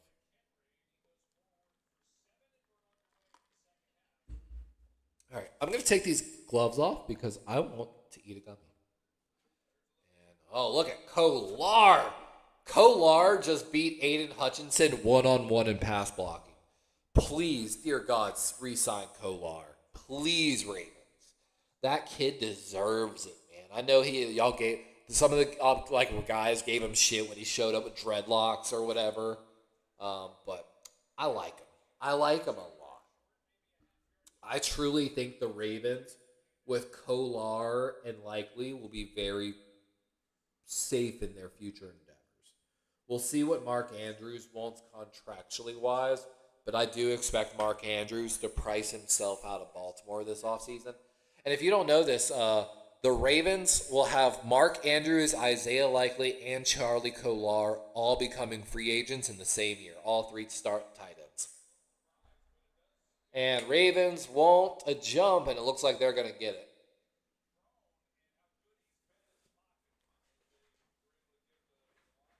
And finally, maybe the Ravens heard me. I complained actively on Twitter. So the Ravens put a lot of emphasis this offseason saying that they wanted to get these offside penalties on the defense. And they basically literally said in the press conference, well, you know, the best teams in the NFL, like the Chiefs, they do this all the time. You're going to get Mahomes getting these guys offsides, Baker Mayfield getting these guys offside, Stafford getting these guys offside with hard counts. Why can't we do that? Why are we constantly getting the false starts and not being able to execute? It's a basic concept of football. So supposedly the Ravens were, and almost intercepted, forcing a ball to Charlie Kolar and Deion Branch. Great pick, by the way, by the Lions. He's been outstanding for them. Almost got an interception here. Let's watch. Oh, was that Mark Andrews he was trying to force the ball to? No, it was Charlie Kolar, and that's a bad throw. That's just a bad throw by Lamar, man.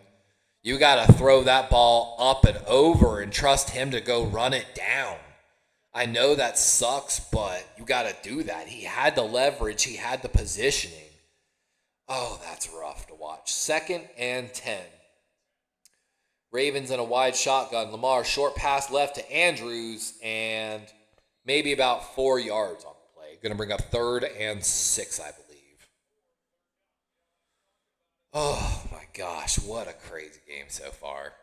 But I was very critical because I was like, guys, y'all talked all offseason about how y'all were going to do this. And, you know, you just did it. But we've seen 2 today.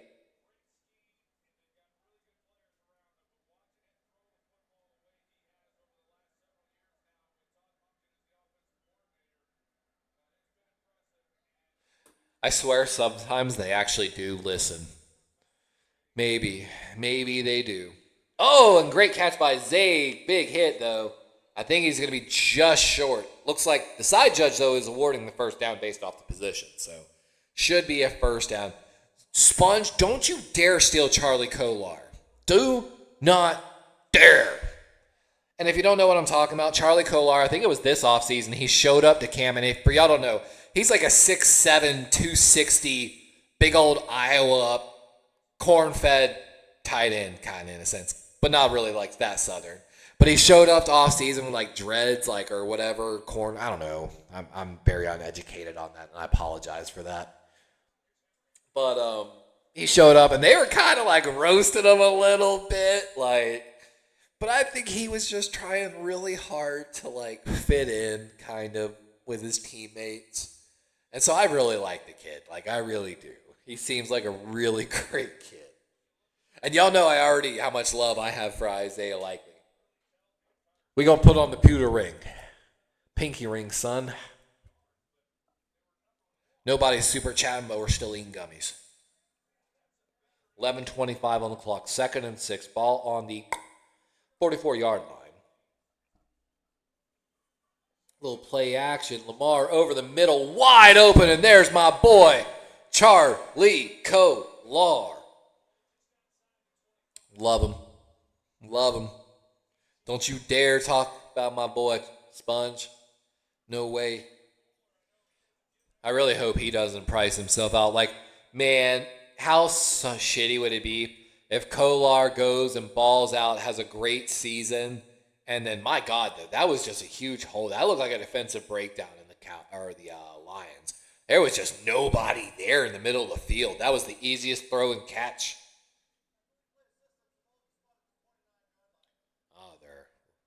That was weird. They stopped the game to correct where the ball was spotted. they move the ball back a couple yards. But just stopping it when the Ravens have all that momentum seems a little, you know, maybe I'm just being biased here. Maybe. But, and here we are, Kolar, Andrews, double tight end set right. Tylan Wallace and Zay Flowers in the field for the receivers. Is that Justice Hill in the backfield? I think it is. This is going to be a pass. Yes, it is. Roll out. Going deep. Andrews and got him on a corner route. And what a catch. One-on-one against the safety out there. And Lamar also delivers a perfect ball on that route, by the way. Let's watch here. Again, double tight end set right. Andrews got a great release off the line. Beats his man. And DB catches up to him right all over Andrews, and Andrews makes a great catch through contact there. Great job by Branch on the recovery, though.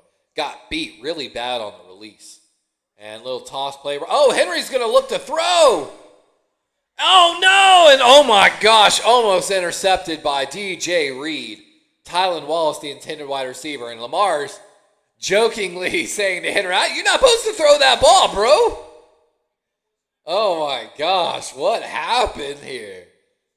So toss play right. And yeah, got blown up. So that's where if Henry's going to throw that ball, you throw it out of the end zone. Like, do not throw it anywhere where it can be intercepted. Like, I know Andrews both tight ends are having themselves a game, honestly. Trips formation there at the top of your screen. Andrews quick motion here. Probably going to be a middle route. Lamar, doesn't see the guy come from behind and takes a sack on the play. And that's Muhammad on the sack for the Lions. Did not see the guy coming from his blind side. Lamar rolling out, trying to buy some time, make something happen here. Let's watch. And that might have been on Rosengarten, honestly, a little bit there. What is going on? 9:06 on the clock.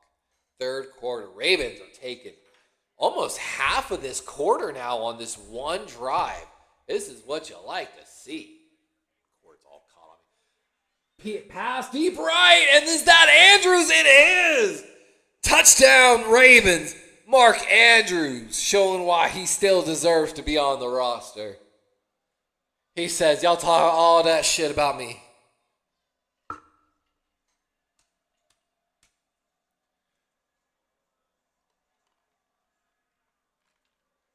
Got the O chant in Baltimore going right here.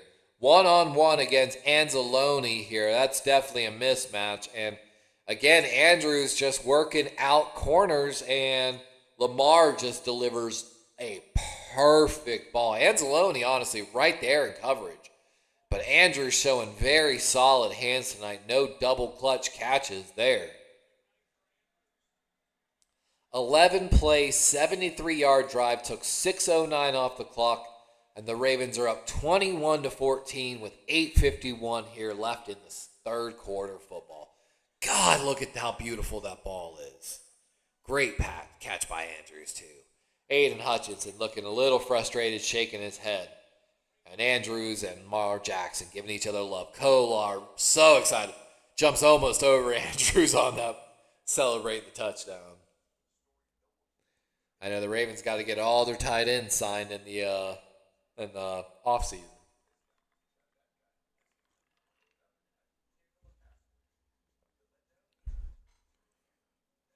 Bernie Kosar's nephew, Charlie Kolar. Let me see. I wonder if I can find that video.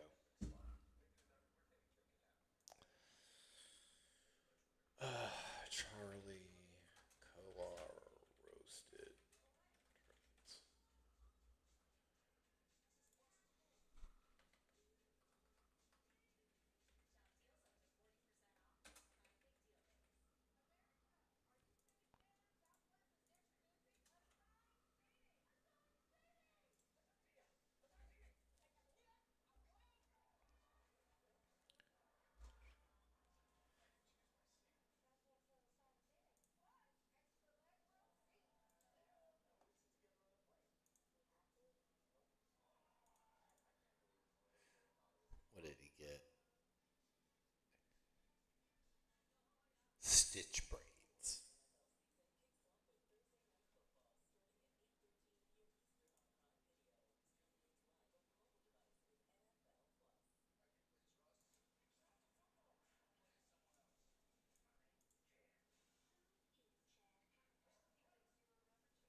so hard to find this right now.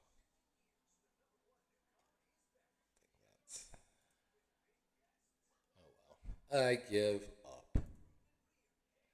Doesn't matter that much to me.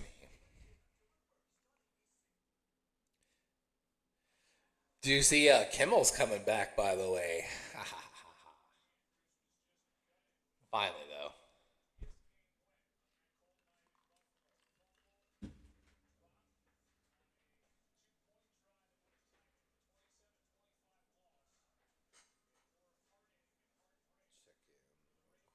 On my phone.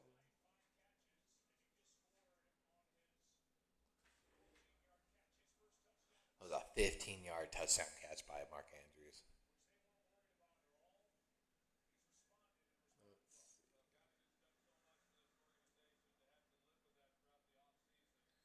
I forgot. I got activities planned for tomorrow.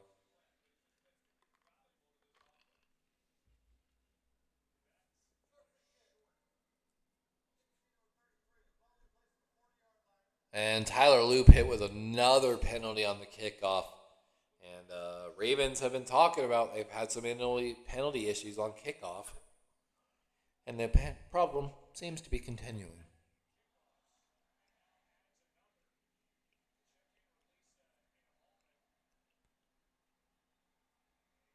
Like Chimera says, we got a ball game, ladies and gentlemen.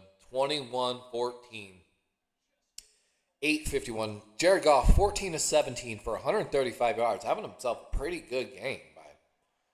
Play action. Goff takes a hit as he throws and incomplete across the middle.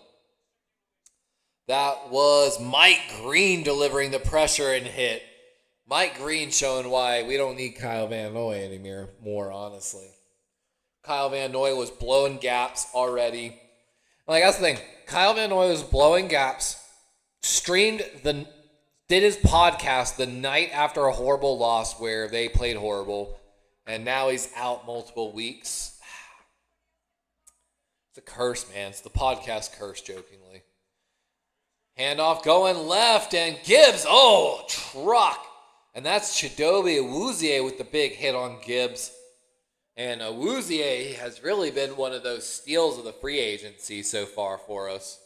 He's played great. My God, what a hit he gives to Jahmyr Gibbs right there. That is. Whew. I'm so excited for Awuzie, honestly. I didn't think he was going to be this great of an addition, and he really has been everything we wanted him to be. Went from Dallas to Tennessee and now to Baltimore. 3rd and 3. I expect a run here. It's not pass.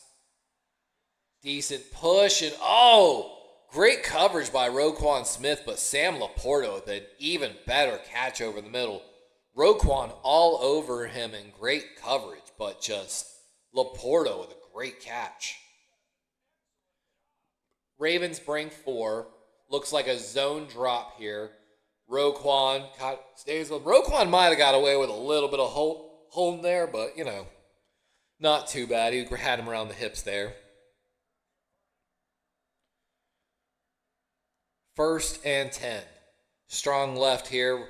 They're going to run at it right up the gut, and Gibbs with another big run. And that should be a first down. 7:15 and ticking here in the 3rd.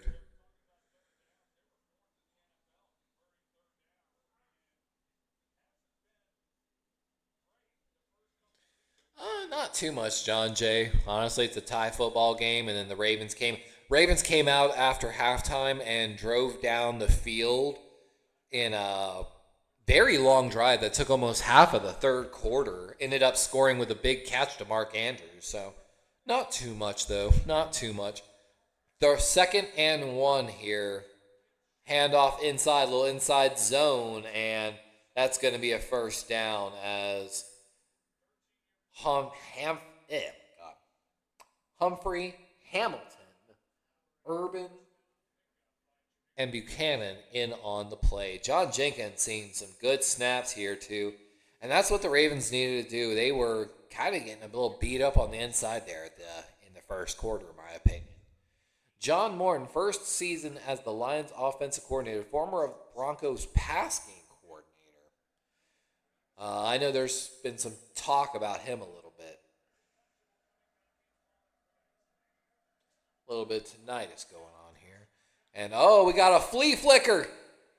And caught! Oh my God, what a play. Amon St. Brown gets crushed on the play by Marlon Humphrey, but what a play. Basically a little flea flicker, little toss right, throw back to the quarterback, left, who then passes it forward. And Humphrey, good shot trying to jar that ball loose. Honestly, great pass by the running back. I don't know if that was David Montgomery or Jahmyr Gibbs. That was a great pass from the running back to the quarterback. If that had been any slower, that play had got destroyed. Raven runs up to the line of scrimmage, might be showing some man coverage here. They are. Goff going to take a shot for the end zone. And oh my God, what a catch. Is that Amon St. Brown? It is. One-on-one against Marlon Humphrey. A little fade right there. And great throw by Goff, honestly. You can't even be mad here. Let's watch the replay. Amon St. Brown, quick motion right, slides. Marlon going to go with him. Nate tells him to go. But, little stutter step gets Marlon to stop for just a second on the play. And that's just a little stop and go, basically, to the outside. I don't know if the stop and go is planned, but that little stutter by Amon St. Brown was enough to freeze Marlon Humphrey for just a second and free up enough space for Jared Goff to get that ball off. And, I mean, when you run that stop and go like that, it's so easy for your quarterback to make that read. When you're sitting there and you see the release, you already see that Marlon, of course, has got inside leverage on it while Amon is running, of course, the fade to the outside. So you've already got great leverage for an outside shoulder throw, basically, whether it comes over or, whatever. And, of course, with Amon knowing that he's going deep there, you know that if he gets the step, you put this outside and over that shoulder base. And because Marlon's going to be coming from the backside in. And when you run that stop and go like that, the moment you see the DB bite on the stomp, Amon's got that speed to get out there, basically. Like, that was a beautiful play concept. That was beautifully ran. That was a beautiful throw. Like, it's frustrating that it resulted in a touchdown against my team, but as a fan of football, God dang, do you not show that to a young player? Like, if you're trying to, like, fun fact, Sponge, if Sponge's here, I talked about, I think it was like, I forgot what team it was. They ran a fake QB sneak pass. Loved it. But one of the other routes that they got a huge play or touchdown on was actually an out and up from an inline tight end position on the weak side of a formation, basically knowing that even if it's a zone or the man, that when that tight end breaks that out, and especially if your quarterback looks back, even gives him, if you can give the pump fake as well on any, stop and go, out and up, slow go, I forgot what the technical term is right now. It's escaping my brain. But, one of those double move routes in a sense.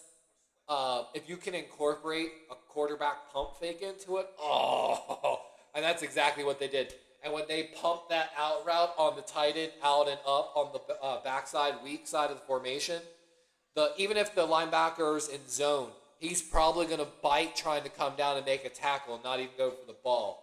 And if your tight end runs that route well, and then the best side is you take the X or the Z on that side, and you run them on a clear out route. So if it's cover 3, he takes the safety with him.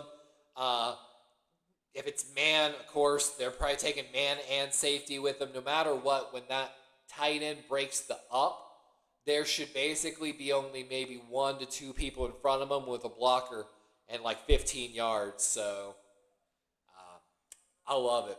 I'm sorry. I'm fangirling over the play calling and route concepts a little bit too much. 21-21, 5:13 left on the clock. Like, what has Kirk Bankford got to say about this? I would love to play Kirk so bad in Madden. I just want to learn from him. I just want to get beat constantly. Like, get blown out 50 to nothing over and over again. It don't bother me none.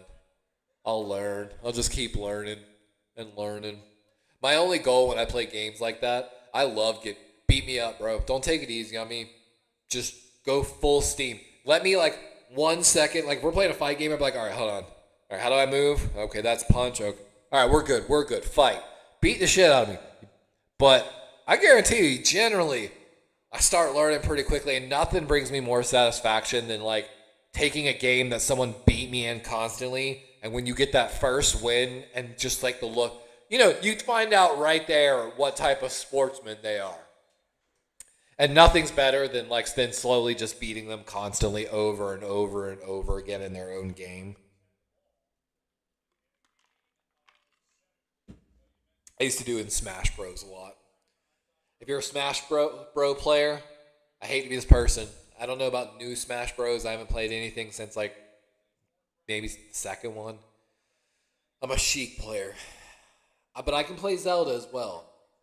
But I'm a Sheik player. I value speed and response and ability to make quick hits and decisions and control it. Lamar, and he's going to get sacked on the play. Going to lose about 5 yards. I'm going to bring up 3rd and long now. Even in chess, that's how I feel. I like to apply pressure. Pressure breaks everything. Let's see here. Kolar, and this time, Kolar's on a check and release. That's not on Kolar. That's just, what I hate is, I don't know about what the play design was, but it really didn't look like there was anything open anywhere. And it didn't look like there was anything designed to that side. You know what I mean? Like, and Hutchinson with some pressure, and Bateman unable to make the catch, takes a little bit of a shot, but punt team coming out here for the Ravens. And Hutchinson, man, ran right by Rosengard. That was some speed out there.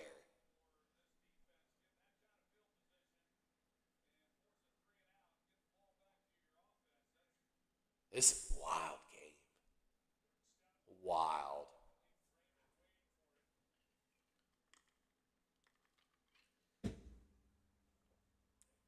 And so this ball on the 40, Stout on the 15. I'm sorry, 25. Big punt here, fair catch. Oh, great bounce. And it's going to be down at the 4-yard line as the returner tried to let it go. And Stout finally showing some good kicks here. Let's go. Great position for the Ravens here. Going to leave the Lions with a 96-yard field to push here with 3:36 in the third as we head to a commercial break. Kenny says, Levi, who's knocking on your door right now? It's Uber with your crab cakes, kettle chips, and oh my gosh.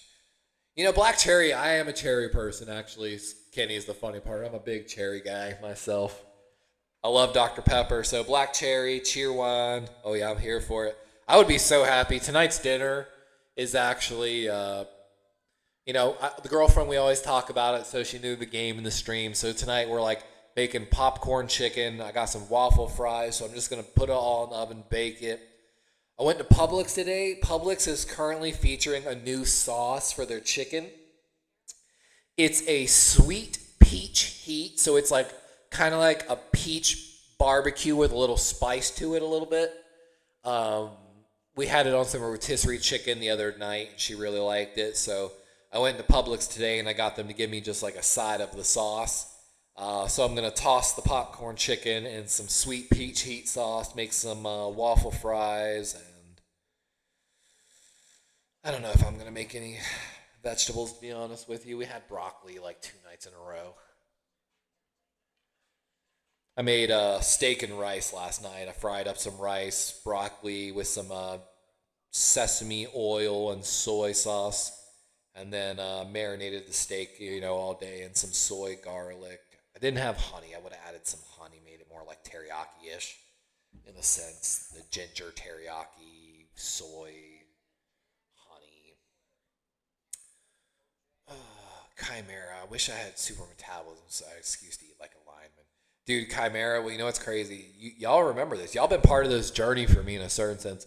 Like going back to like last year, I was like, or 2 years ago, I was like 215. And then I started telling y'all I was like 225, 230-ish. Guys, I stepped on the scale the other day at Publix because they have these scales to measure weight. I'm pushing almost 250 pounds now. Like, it doesn't look like much on the camera, but I have put on like 35 pounds of muscle at least over the past year or two. Your boy's getting big. And what's crazy is like I'm still really barely eating. I'm pretty sure I'm still in a calorie deficit every day. I'm finally starting to lose some of my fat around my stomach. My runs have never been easier. I'm starting to run easier and harder. Dude, ever since I did the Ravens conditioning test, my running has gotten so much easier. And I just want to do more and more of it, honestly.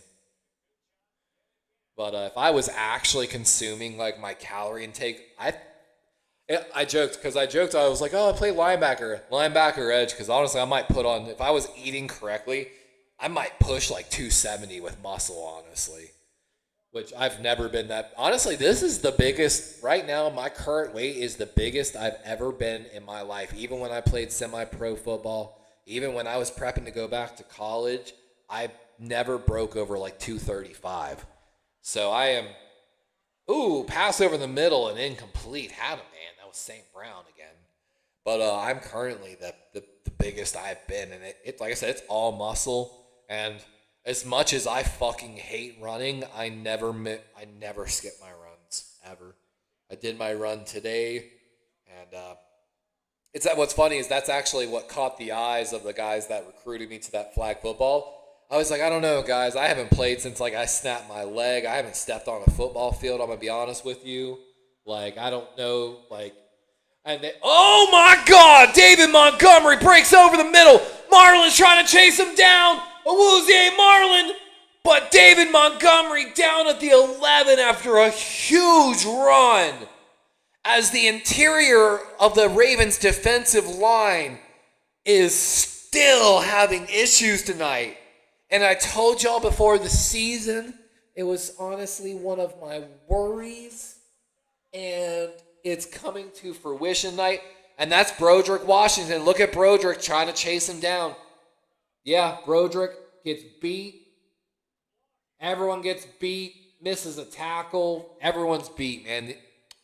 The run D is getting beat on the inside. Mike Green's setting a great edge. But the outside's just getting beat. Tavius Robinson's getting pushed outside, and he's supposed to be one of the edge-setting guys, and I fucking love Tavius Robinson. I've been on Tavius Robinson's side before anybody else was talking about him. I compared him to Jarrett Johnson before everyone did this offseason, and he met Jarrett Johnson, and they talked to him. Just, I fucking hate it all, dude, sometimes. Like, I really do. I went and checked one of the Ravens writers to check their old tweets to talk shit about them. Guess who deleted their fucking tweets? 2nd and 5. Rolling out right. And short pass to Laporta, maybe a yard or so. 3rd. Even though it's 3rd and 4, it's basically 3rd and goal. 1:11 left here in the 3rd. Yeah, I mean, Kenny, the problem has actually been the guard play a little bit, interior line, but without Madubuike, the Ravens' interior defense, like Travis Jones has shown flashes of potential, but he was supposed to be the breakout candidate last year. Didn't really happen. He held great double team earlier, but I haven't seen much of him since. Broderick Washington, I've been calling for trading or cutting for a while, just because it's not that he's played that bad, but the level of play for the cost and cap hit on his 3-year extension, to me, didn't really make sense. And I think this was the first year we could have moved on and saved money on the deal, if I'm not mistaken. So again, it was more for me about a roster spot to someone else that maybe I thought had higher potential. And of course, it's really not going well tonight for him, it seems. We'll know more after the game. I think an hour after, I'll finally get like the grade reports on everything. But 3rd and 4. Detroit did call a timeout because the clock was expiring. 5-play, 90-yard drive so far, taking 3 minutes off the clock as Detroit's knocking on the door of the end zone here. Ravens are trying to make some noise here. I wish those fans that were scowling were making noise instead of just scowling angrily. Run up the gut and going to be just a yard short here. 4th and 1, and you know Dan Campbell's going for this. There's enough time on the play clock to let the quarter clock or game clock expire. So Dan Campbell does not have to run this QB sneak. I expect them just to hard count the shit out of this. That's exactly what I do. Just hard count. Do not go. Hard count. Let the quarter expire.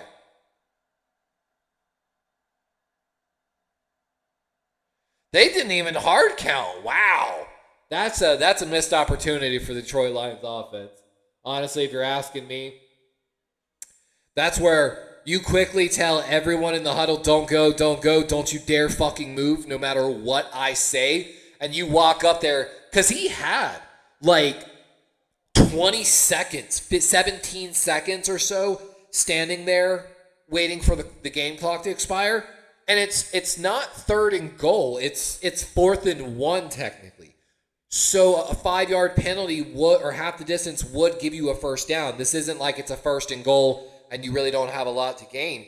You have everything to gain hard counting right there. So I'm going to be honest, football critique-wise, like I call John Harbaugh out on this shit all the time. I'm glad, Azo, you got that bet in. With that bet and it being the 4th quarter, I am going to close the betting officially. So if you haven't bet, I'm going to give till the game comes back and then I'm going to close betting. But that was a missed opportunity there. They had 17 seconds just to be like, hot, turbo, Sacco, Mike, Oscar, whiskey, 36, ready, go. You just fucking try everything in the fucking world. And like I say, you quickly tell everyone, just don't fucking listen to me. Just stand there. Just do not even fucking breathe or think about going. And you take 17 seconds of just giving your best Peyton Manning and Tom Brady impression. Like I said, and because it wasn't 4th and goal, it's 4th and 1, you can get a first down from this. Like, again, I shouldn't be saying this shit because it's the Lions, not the Ravens. But I'm a fan of football, and I'm going to call it everything that I see it as. That was a miscue of coaching by Dan Campbell and the Lions, in my opinion, person. But who am I, right, guys? Right. I know nothing about football. I actually got into a little bit of fight with Baldy, and I said, I kind of was joking, just because, we didn't play at that level doesn't mean we can't have opinions about football. I kind of feel like Brian Baldinger went a little bit Brian Clark on me a little bit, you know what I'm saying? Again, I'll be the first one to admit, I didn't play at NFL. I didn't really play at college. I barely played semi-pro. I've talked very clearly about my football experience. My girlfriend has got to be home because I hear stuff. But it's 4th and 1, and I cannot walk away from this right now.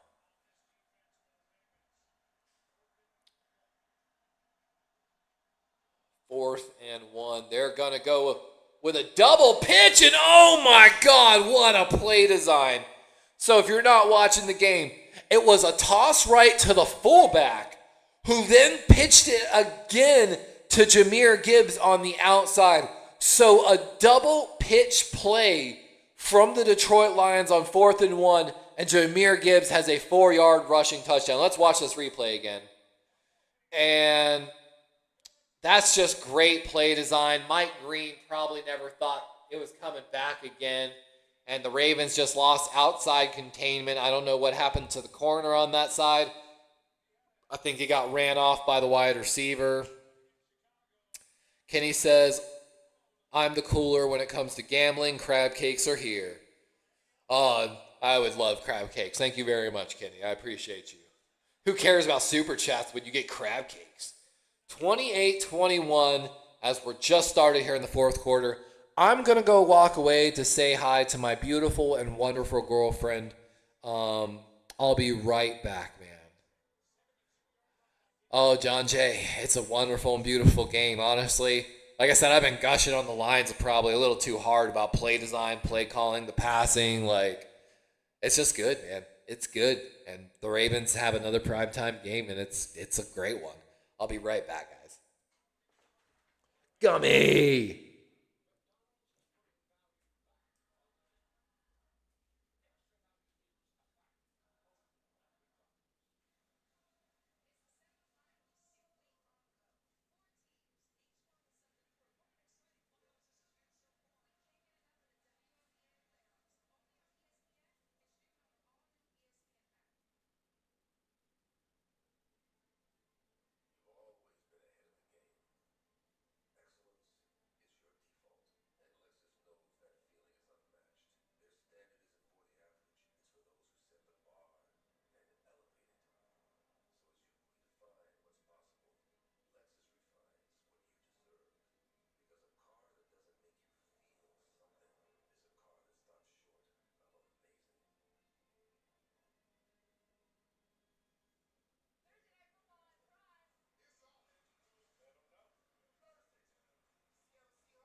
Oh, murder me slowly. Take me into your sweet embrace, death. Sorry. 14:52 here. Ravens getting started at the 28-yard line. And little quarterback keeper. Oh, Lamar was making a miss, but only maybe about 4 yards on the play. 14:44 and ticking. Like Azo said, they just trade him blows, basically. It's a great game, though. Like, can't be on.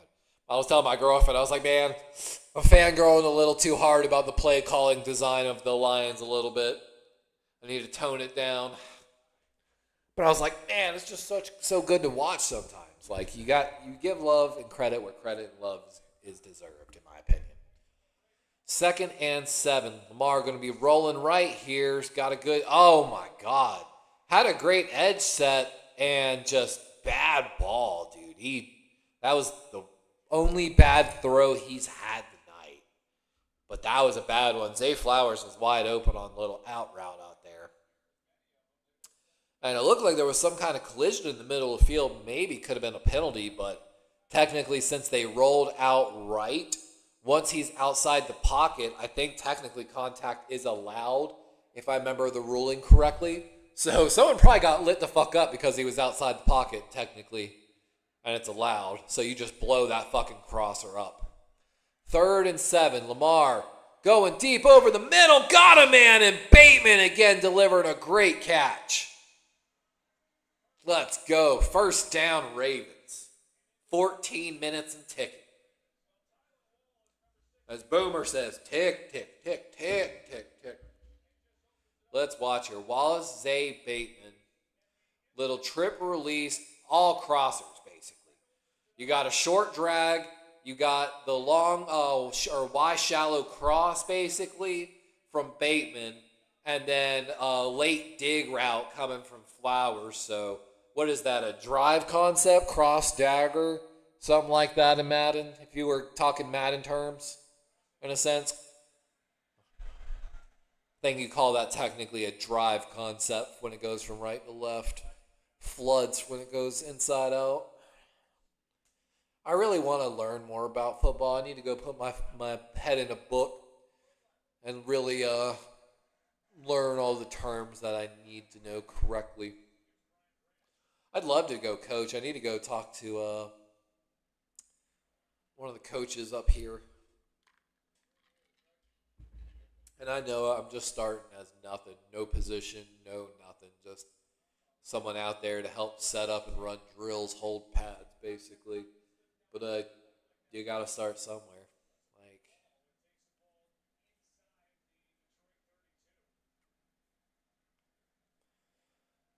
13 minutes here as the Ravens get started again. Wide side of the field left. Honestly, that's where I'd be pushing the ball right here into space if I have a chance.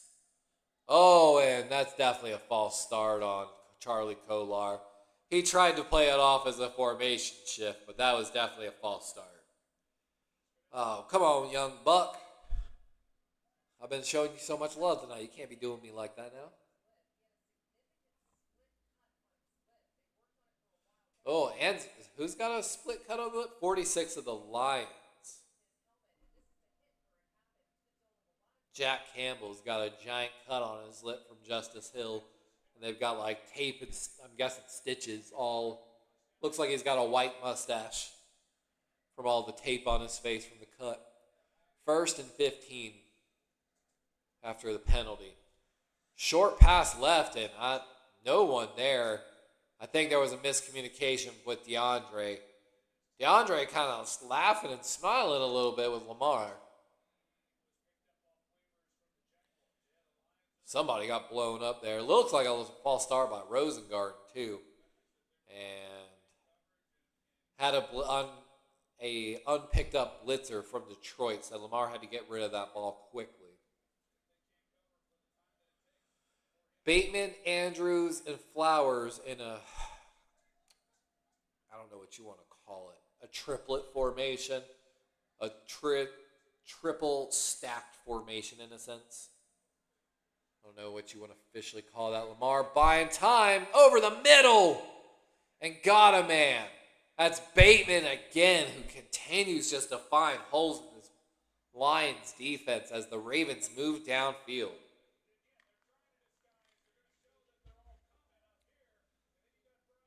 So they're showing cover 1 man, bail out to a cover 2. And Bateman just sits down in front of one of those safeties. Yep. I don't know if he's got an in route or if he just had to go and knew to sit down, basically, because there was so much space. Either way, Lamar going to keep it going right, and gets tackled. Great shoestring tackle by number 98, DJ Reader. Looked like Lamar was going to have some space, get a couple yards, and DJ Reader came out of nowhere.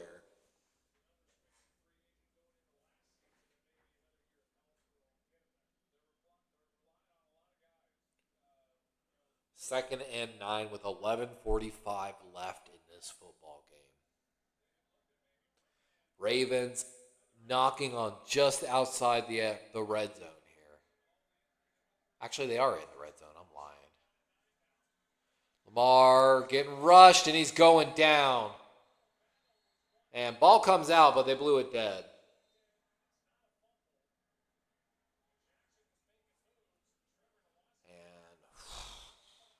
Not a great sequence of plays, as just seems like Lamar had nobody open on the play.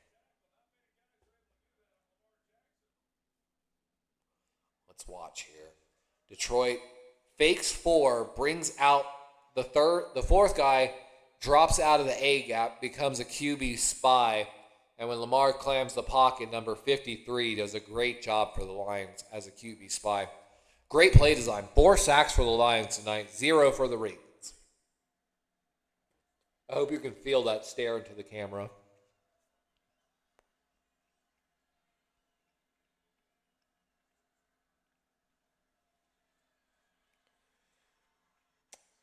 Lamar buying time forever, but nobody open. And once again, one of the Lions, number 55, makes a shoestring tackle of Lamar. And gosh, Lamar is just buying all the time in the world. I would love to see here we go. Let's see what we're seeing downfield here. So, oh my gosh. He had a couple guys. You got to let that fly, Lamar. You had a guy deep you could throw in the deep pylon early. You had all the space on the second chance crosser inside. I think that was Bateman. 41-yard field goal attempt here for Tyler Loop from the left hash mark. And, he pulls it left. No good. Wait. Good? That looked like it clearly missed on my screen. But they signal good. I'll take it. 28-24 Ravens. That looked like it missed on my screen. I want to watch this other camera angle. How did it look like it missed on my screen? That was wild. That was way good. Let's see here. Yeah, I agree, Chimera. It's the third game of the year, and we already got great game candidates. What scenario would have to happen this year for the Ravens to move? Man, the Ravens, for Chimera, honestly, for that to happen, they would have to have a full either team implosion or miss the playoffs. That is the only way I feel like. I went on my whole rant about that. I went live one day just talking nothing about that. But again, I agreed with Azo, currently right now there is no good option. Todd Monken would be the safe option, but he's been there. This is his third year now, I think, technically. And I don't know if his message is any really different than Harbaugh's. And if Harbaugh's is too stagnant, then... And Zach Orr's a great, fiery guy, but he really hasn't shown a lot as a defensive coordinator either. So I really don't know what the options would be. I'm not doing Bill Belichick.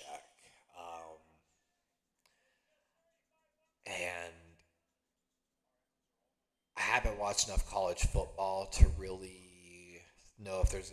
But no matter what, if the Ravens are to ever move on from John Harbaugh, I would prefer the next offensive coordinator. Head coach. Ooh. That angle again, it looked like a miss, but I guess by a rule technique, it's in, but that looked like it missed, and Detroit fans are going to be mad about that. But I want a very offensive-minded coach. Please, God, no, not Mike McCarthy. I refuse that chimera. I refuse and burn it with fire. And not with normal fire, with oxygen-supplied blue flame napalm fire. Do not put that on me, chimera. But I do want a very young, offensive-minded coach. What's funny is I would have loved Ben Johnson, but maybe I was wrong on that. I did a whole video on it a couple years ago when we were talking about it and the offensive coordinator search. And I mentioned actually, what's his name, who's now the head coach in New Orleans, Kellen Moore. I also mentioned Shane Steichen, who turned Dan Jones into fucking the next coming of Peyton Manning, apparently. But yeah, man, what I would have given for Shane Steichen. Oh, that was one of my dream picks, honestly. I knew it was going to happen. I knew for it to be Shane Steichen, it couldn't be OC, it had to be HC. And so, like, my wet dream originally was, like, Shane Steichen with Kellen Moore. But, you know, in retrospect, again, looks great. And I called it years ago. But again, oh, fuck do I know, right? 8:55 here as Detroit gets started. 2nd and 5. Little play action. Ravens bring the blitz. And great coverage by Nate Wiggins on the play, breaking up the pass. Great coverage. Came flying in to break that ball up. And David, I don't really even mind the established head coach. I think the Ravens have a great locker room. I think they've got lots of great leaders. Guys like Roquan. Lamar is now a veteran and a leader himself. If Mark Andrews stays, there's veterans on the offensive line like Ronnie Stanley, which technically Ronnie's on a rework deal, so he could be leaving after this year. Or no, he did sign him to a longer extension. And Ravens want a flag for the play clock. Let's see if they get it. Flag is thrown, but I think Dan Campbell's going to get the timeout. So the Ravens have not had many head coaches. Steve Biscotti, the owner, has actually talked about it because I don't know if you know this, John Harbaugh was on the hot seat the year Lamar got the start finally. They were playing Joe Flacco. Finally, the Raven fans pressured them to start Lamar. And a lot of people say Lamar kind of saved John Harbaugh's career because the Ravens were kind of leaning towards firing him. And he was supposedly on the hot seat, but... So, not too many, and we're on our 2nd ever GM, which is actually the true blessing. And it's something I've said a lot.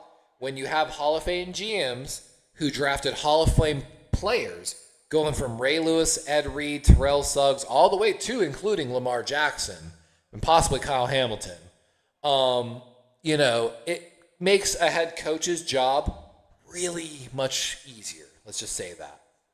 Goff buying time and, had a man open, but just unable to deliver the ball. That's a bad throw. And they might be making fun of that on NFL memes tomorrow, to be 100% honest.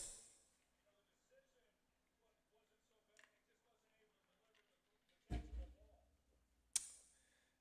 let's see here. So, Ravens only bring 4. Owe and Mike Green get good pressure. Peebles in there. Good to see Peebles getting those snaps. 4th and 5. Ravens going to get a chance here. Punts away. LeJontay Wester back to return, and he's going to get some room. Makes the first man miss, and down at the 20-yard line here. So Ravens got 80 yards to go with about 8 minutes left in this football game, ladies and gentlemen. We got a wonderful Monday night game continuing here as Lamar looks to show off an MVP drive, right? This is what you pay him for. This is what he does.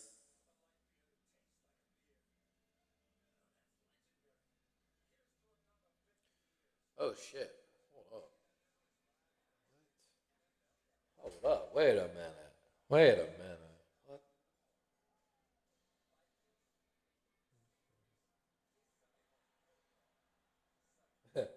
I think it's a joke. Joking that someone's looking into match fixing for the Browns-Packers game, and the NFL is cooperating, but I think it's just a joke. There's no way that's actually real. Oh, I still have the betting open.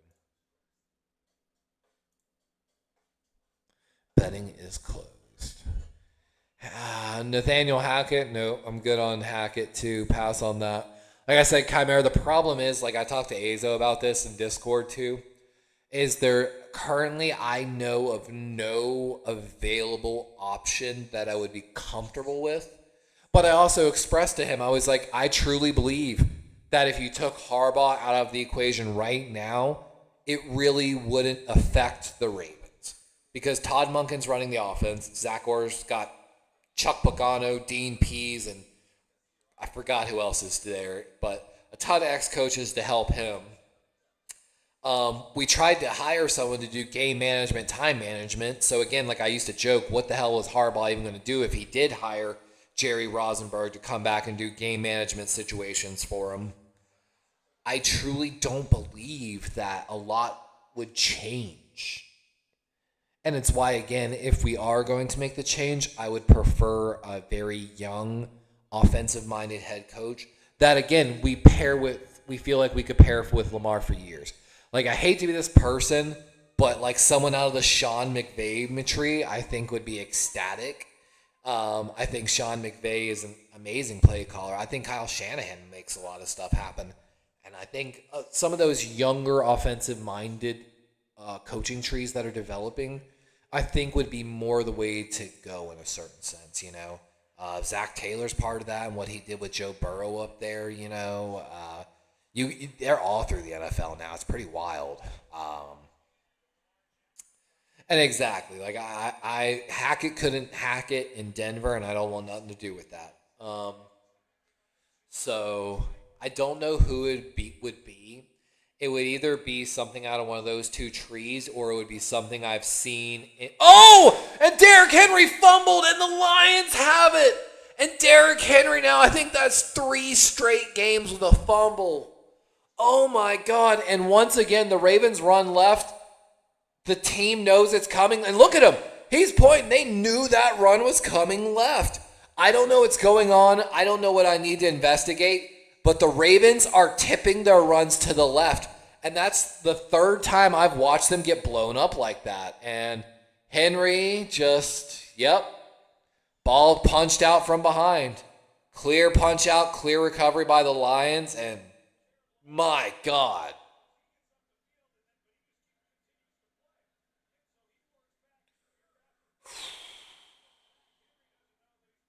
And Henry slamming the helmet on the bench. And Henry very upset right now. And I honestly, I feel for Derrick. I'm not going to hate on Derrick. I honestly feel for him. I think the Ravens' play calling's become a little too predictable lately.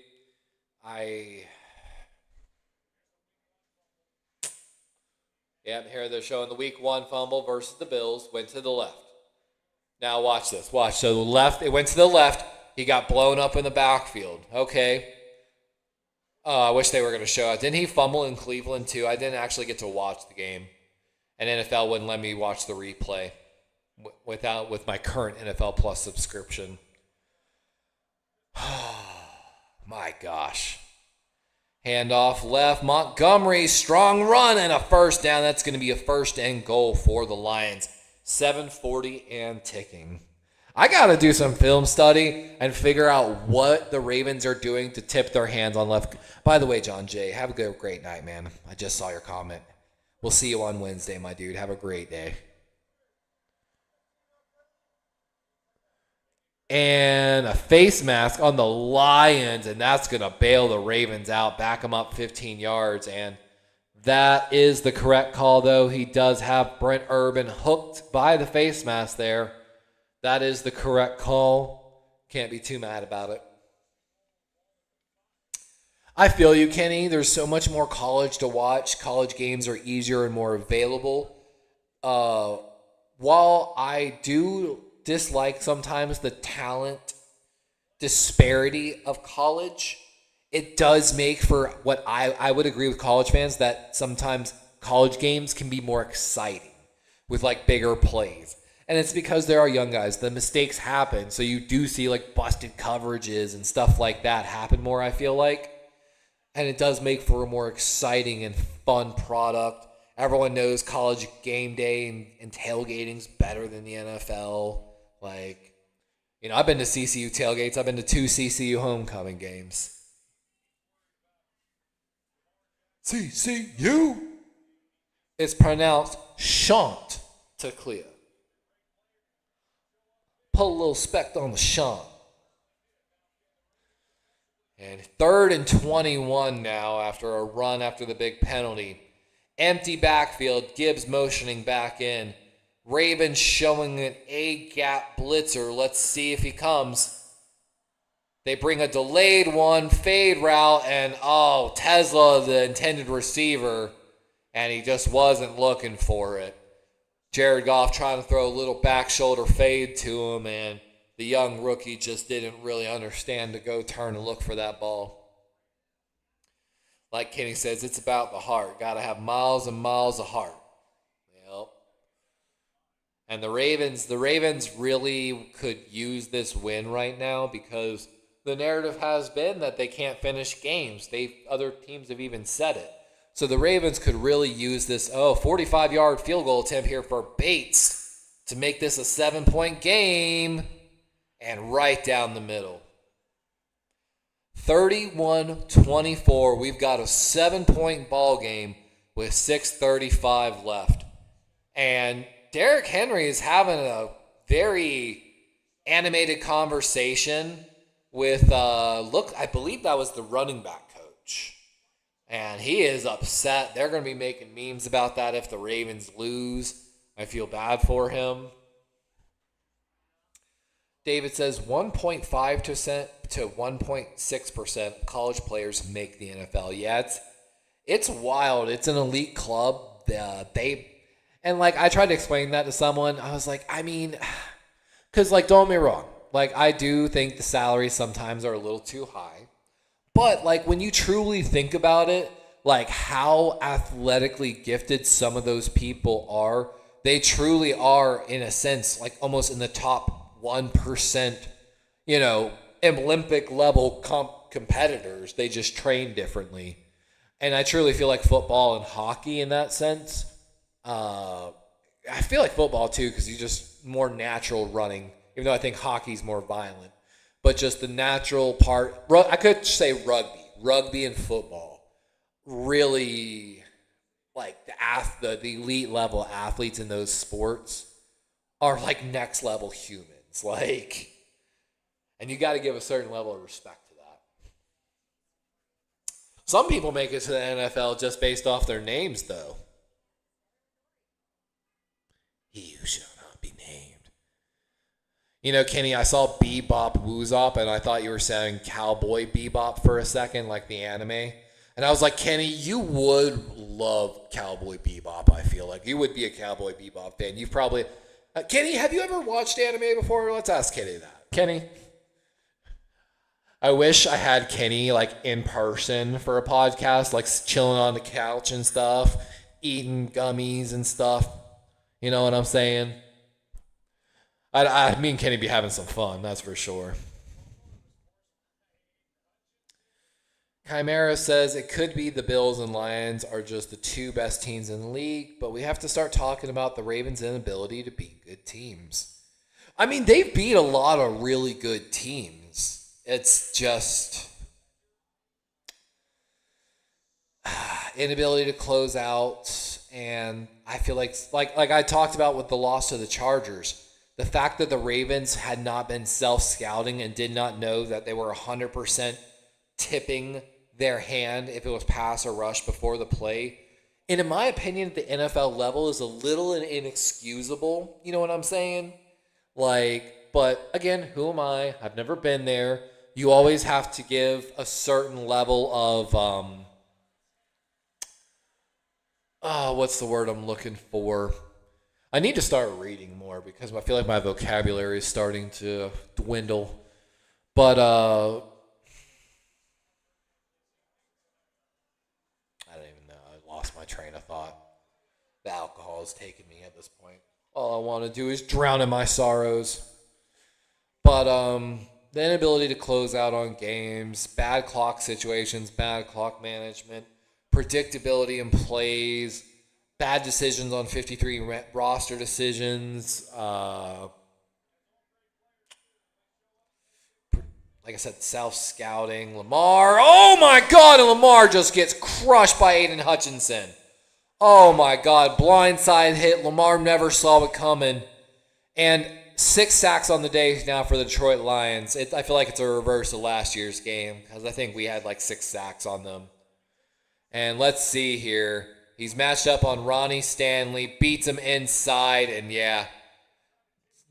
Dude, Stanley at that point, you just grab him. Grab him. Don't let him hit Lamar like that.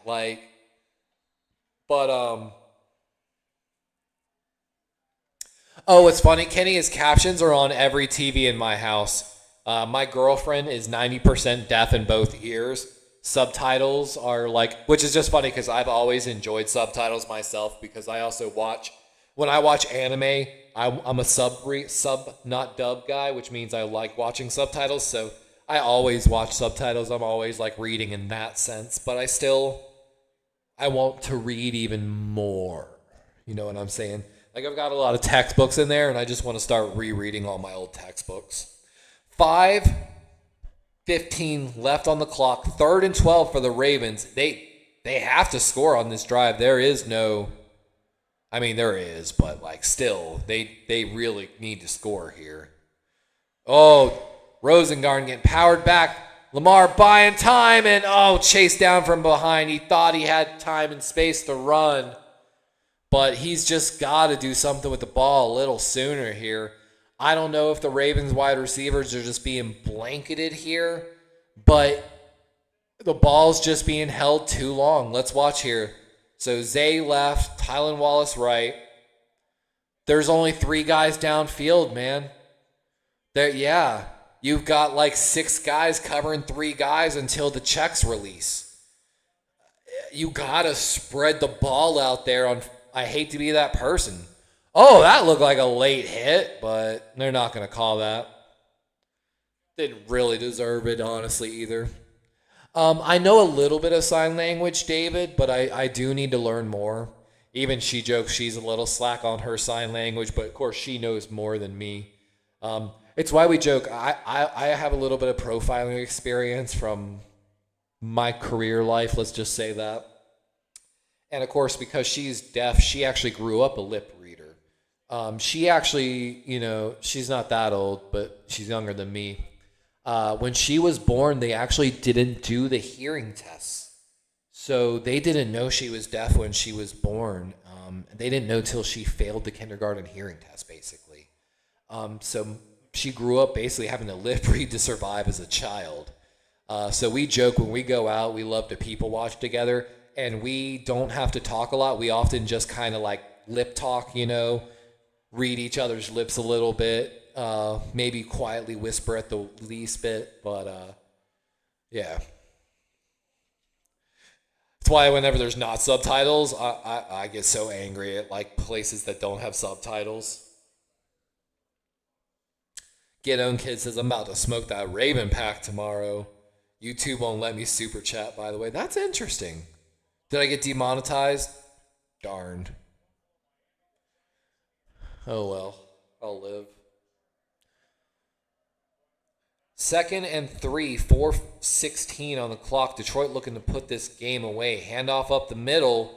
And once again, the Ravens' interior defensive line is just pushed back. And Detroit has the first down. Every time they get a first down, that's ticking 40 seconds off the clock, essentially, max. With 4 minutes left, that's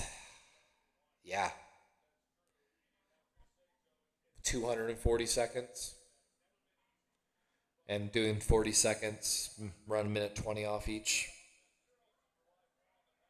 A little over 2 minutes. No, I'm bad at math. Ignore me. I will admit, math. I got decent grades in math, but math was not my superior subject. I did love history, and I did love science. Chemistry and physics were a bitch. Physics I really enjoyed, though. It was such a challenge, but I really did enjoy physics. I had a good teacher, though, is what it is. YouTube's censoring you. Meh, it's whatever. We'll eat a gummy in honor of your intention, Get Own Kid. You can all cry with me after I lose this game. 2nd and 8. 2:55 on the clock. Detroit taking every snap down to less than, we're at 3, 2, 1. They're taking it down to the last second. Taking every second off this clock. And that's going to bring it to 3rd and 6, I believe.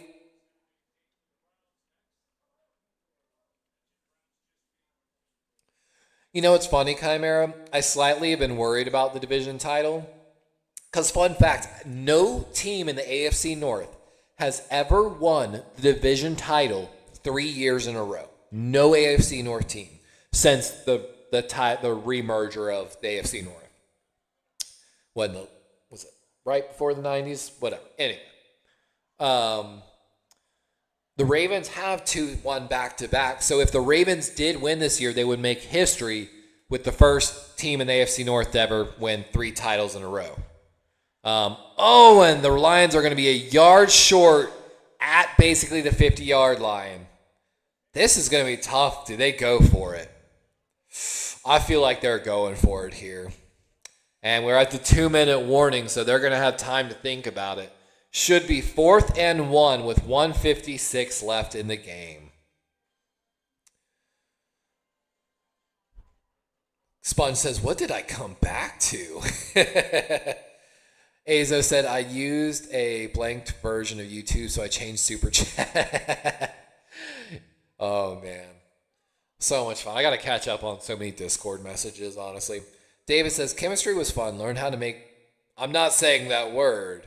You can learn that through a lot of ways. Landscaping, farming. But yes, chemistry can teach you a lot of very... You know what's funny, David? David, I know your daughter got you to start watching Solo Leveling. If you are ever looking for anime recommendations, I promise I could give you a couple that I think you would actually really enjoy. But, we'll see. I loved lunch, library, study, music, and gym. I know, I tell all the kids, I'm like, man, you never realize, everyone tells you to realize how much you're going to miss those days, but not paying bills. Some years were worse than others in my life. Hate to say this, the moment my brother left the state, my life got dramatically better. It's something we've talked about in therapy and with my girlfriend. But Kenny, the Jags are winning the Super Bowl, so everyone relax. Oh, Azo, yeah, you're watching Kaiju. Kaiju at number 8, the last episode was so fire. So fire. There's been a lot of really good ones. I've been actually watching Solo Camping with the girlfriend. Been a fun little, kind of slice of life camping anime. Don't make me actually go to Crunchyroll now. Gideon says the Steelers are finishing 2-15 and Tomlin will be the janitor at my office complex. We must beat the Vikings. Why is that game personal to you?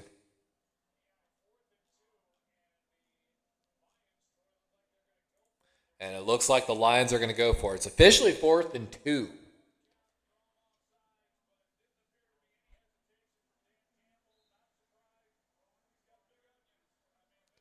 He's got big onions, is what they said.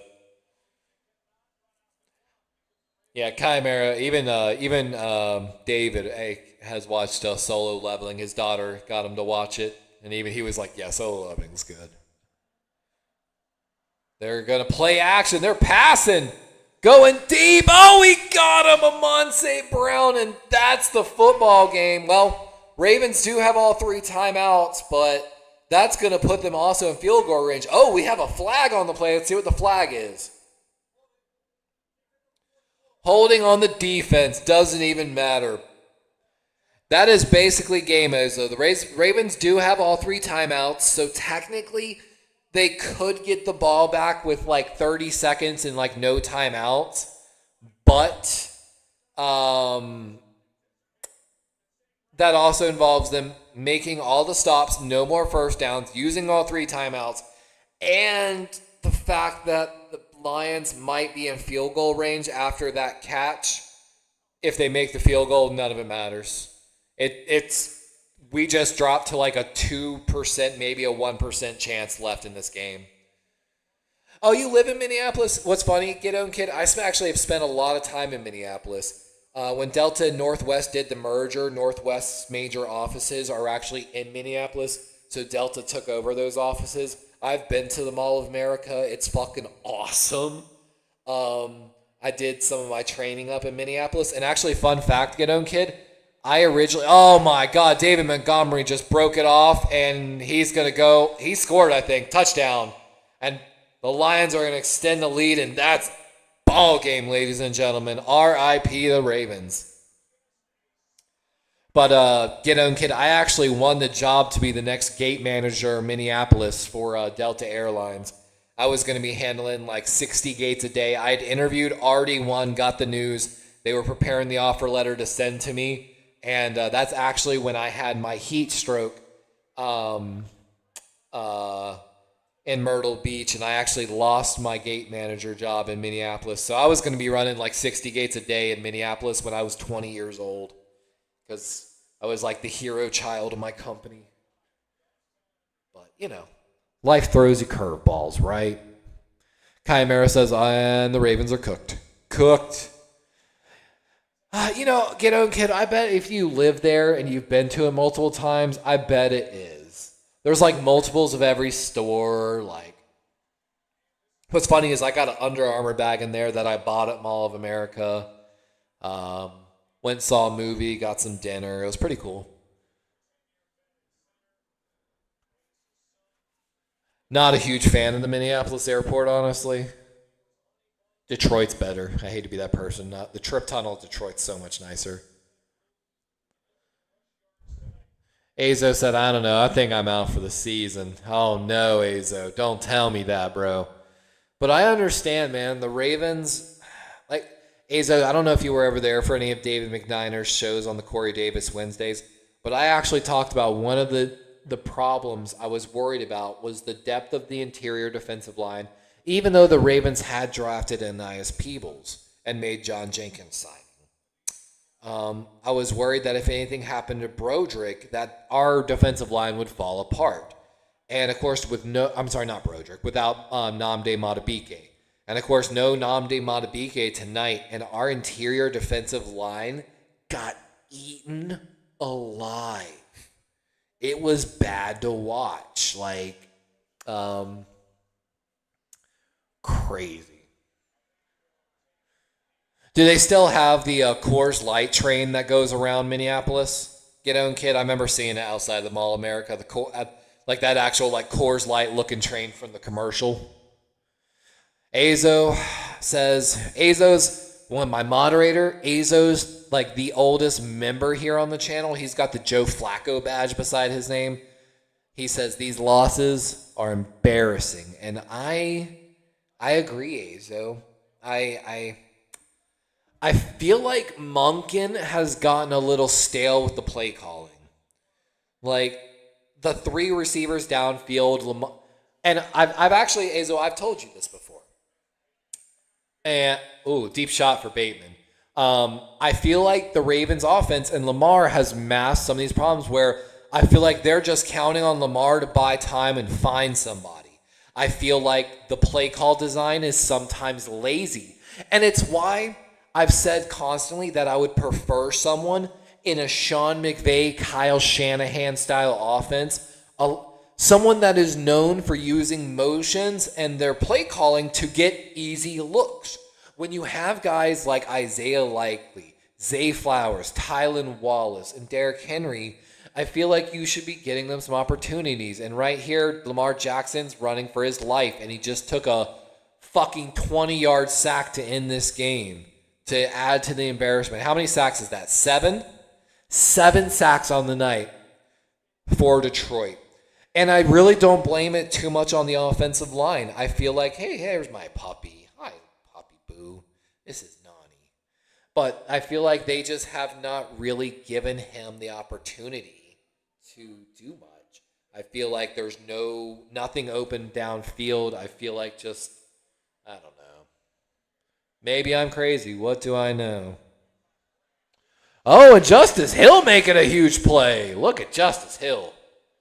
Took a 3rd and 26 and made a first down out of it with 50 seconds left. But it's a 14-point ball game, and Ravens aren't even using their timeouts. Not that they have to because he went out of bounds, but yeah, wild. If you're an anime fan, guys, I'll tell you one that blew me away this season is called To Be Hero X. I think it might be Korean, actually, but the art style, the storytelling, it's a bunch of like little mini arcs over, I think, like 24 episodes that every little mini arc like connects to another story in a sense, and absolutely has been one of my like ones that I just like I picked up to watch, and I was like, holy shit, this might be one of the best ones of the season, to be honest with you.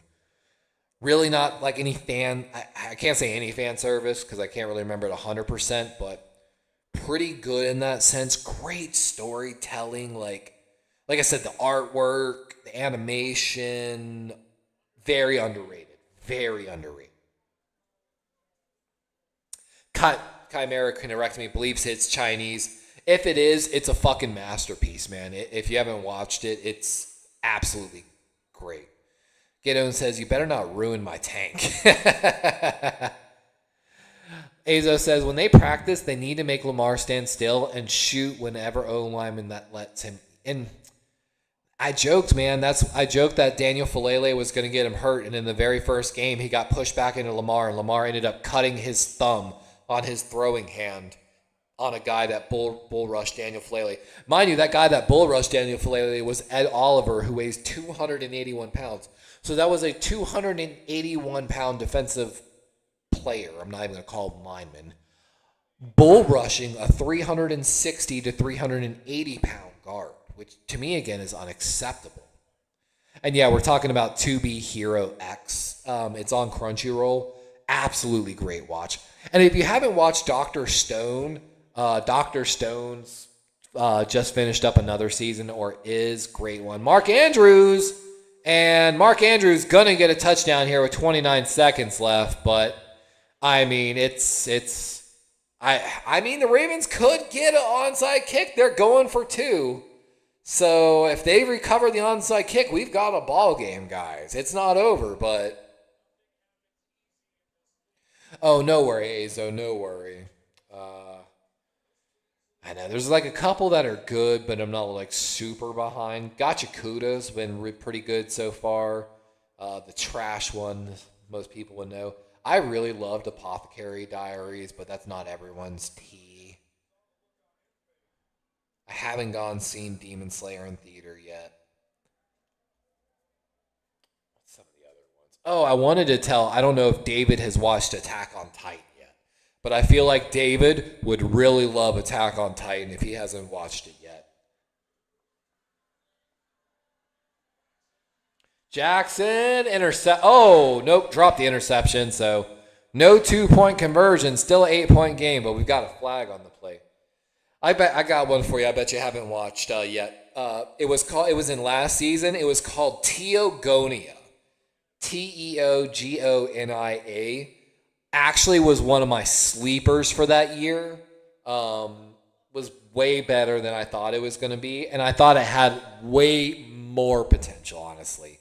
I was a little sad how some of the fights ended up going, but I kind of really enjoyed the concept and what it was going with at that point. A lot of people really didn't watch it or know about it.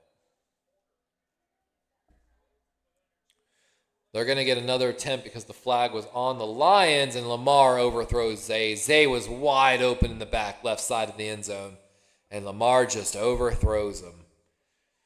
And it's still an 8-point game with 29 seconds left, so Ravens definitely going to try for an onside kick here. We could see. Oh, yeah, JJK Chainsaw Man, definitely good ones for him to start with. Because it's like ones you would recommend to someone that's just getting into anime, because I don't think he's a big anime guy. That one was really good, Chimera, actually. Very underrated. It made me laugh quite a few times. I wish they had changed some aspects of it, but definitely underrated.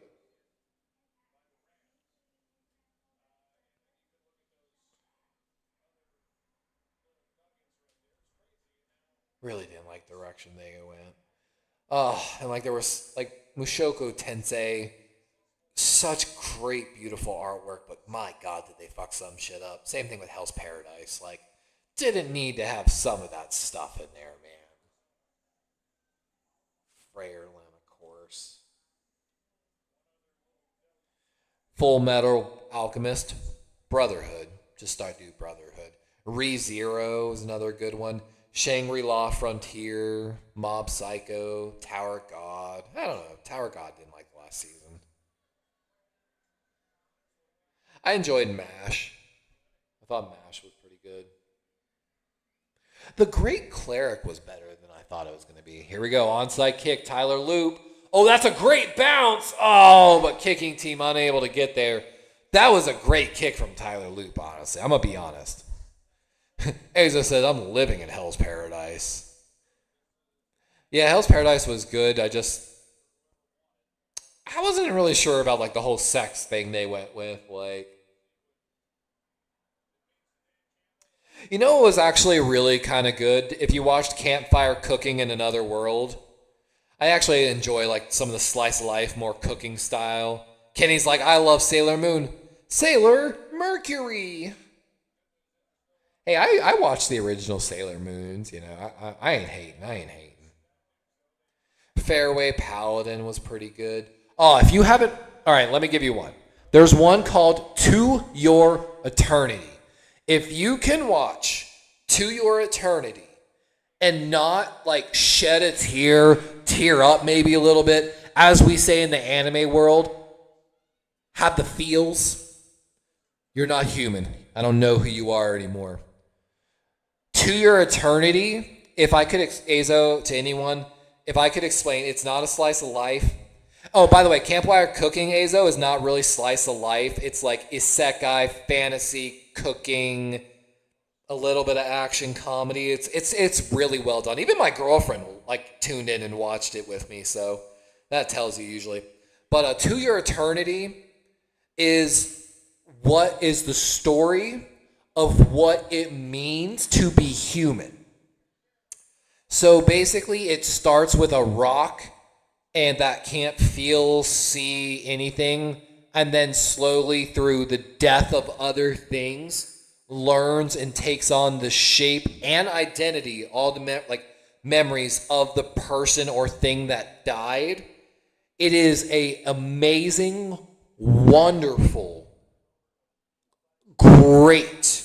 Like I said, if you don't like tear up or cry at least at some point in that anime, I don't think you're a fucking human being. While also having actually pretty decent and good fighting and action scenes. Completely, totally under the radar, like... And again, it's a little dark, Azo. It's a little dark because, again, what it means to be human can be dark. Not everything's pretty. Especially, like, you know, in a society... And it really is like the telling over a long period, like as human society develops. And the newest season's actually coming out in this next anime release, what is it, the fall or whatever. But To Your Eternity, I think it's getting its final season coming soon. And like they're jumping like in more into the future a little bit. Because the guy or the main character doesn't really die, or at least he can die. It's one you can't even like explain.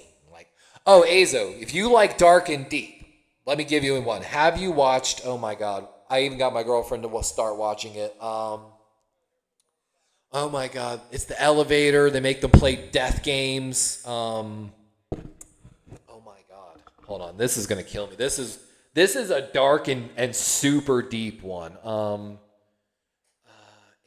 I'm gonna Google it. Anime.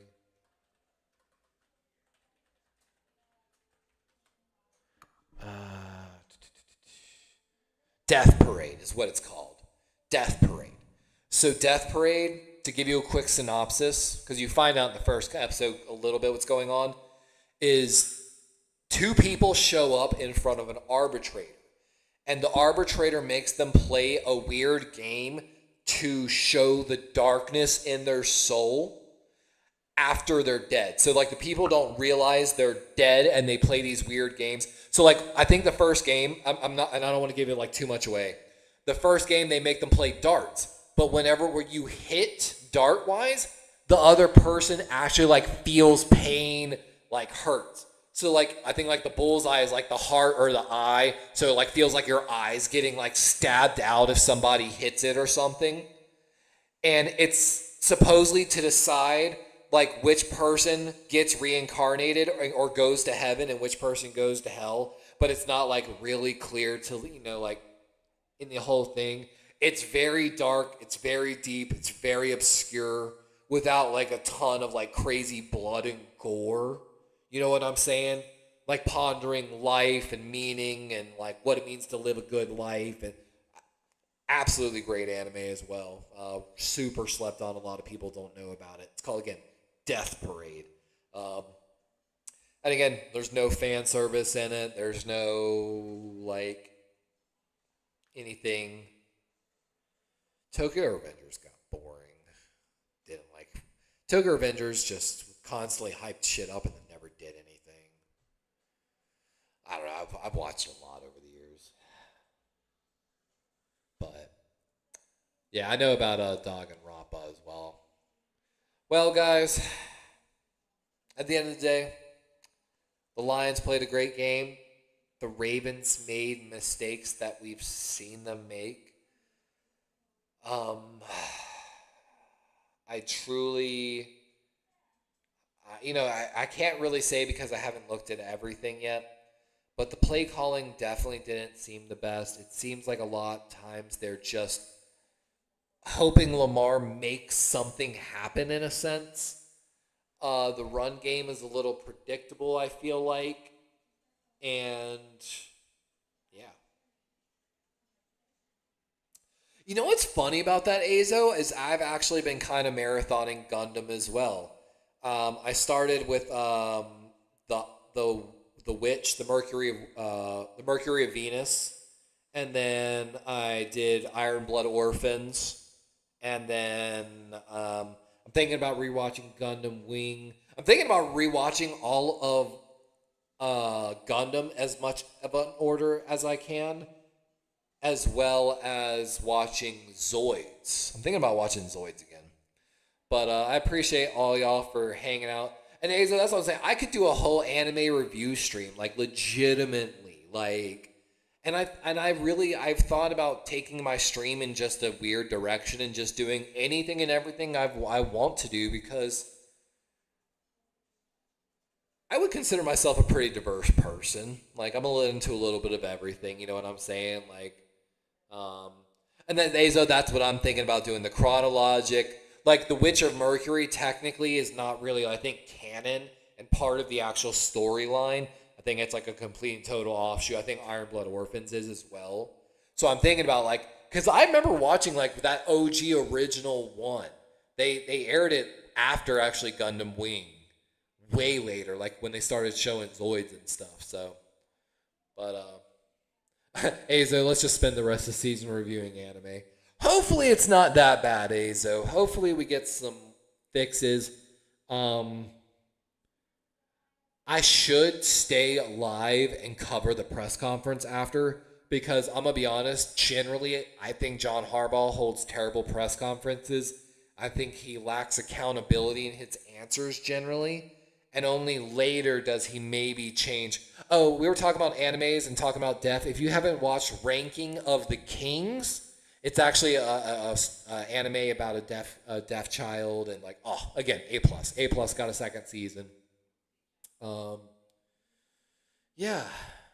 And I know, Chimera, you'll be all about the anime. That's what I'm saying. Like, I have friends that do it. Like, if I was better with my Discord, like, I even have an anime thing built into my Discord. And it's supposed to be bringing in Crunchyroll and, like, anime news and stuff like that, but it's not doing its job correctly because I suck.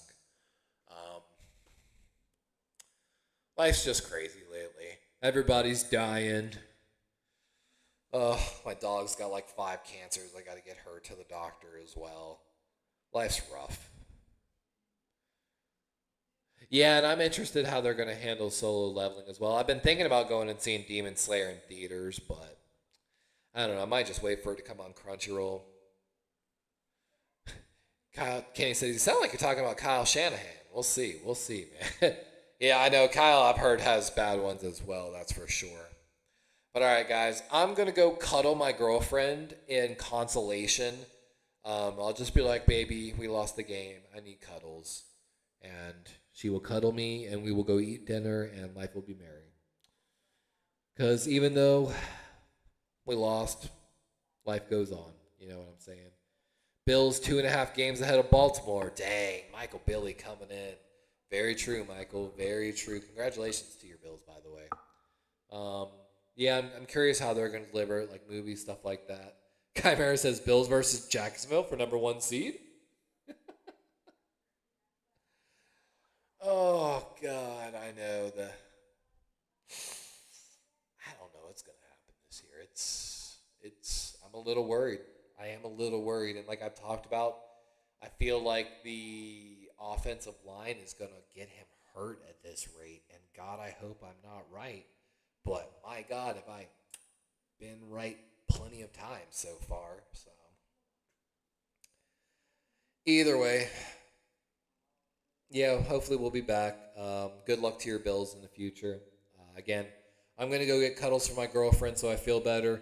I hope everyone has a wonderful Monday night. I hope the rest of your week is blessed and goes well. I will see you on Sunday. I'm guessing we have a 1 o'clock game. I can't even remember. Do we have the Chiefs tomorrow or next week? I think we have Chiefs week 4. Hold on. Let me just look at that before I even get off here. Like, what is our next week game?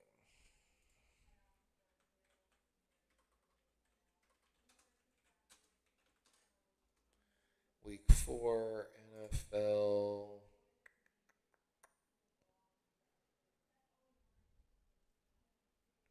Oh, we've got the Texans next week. Oh, thank God.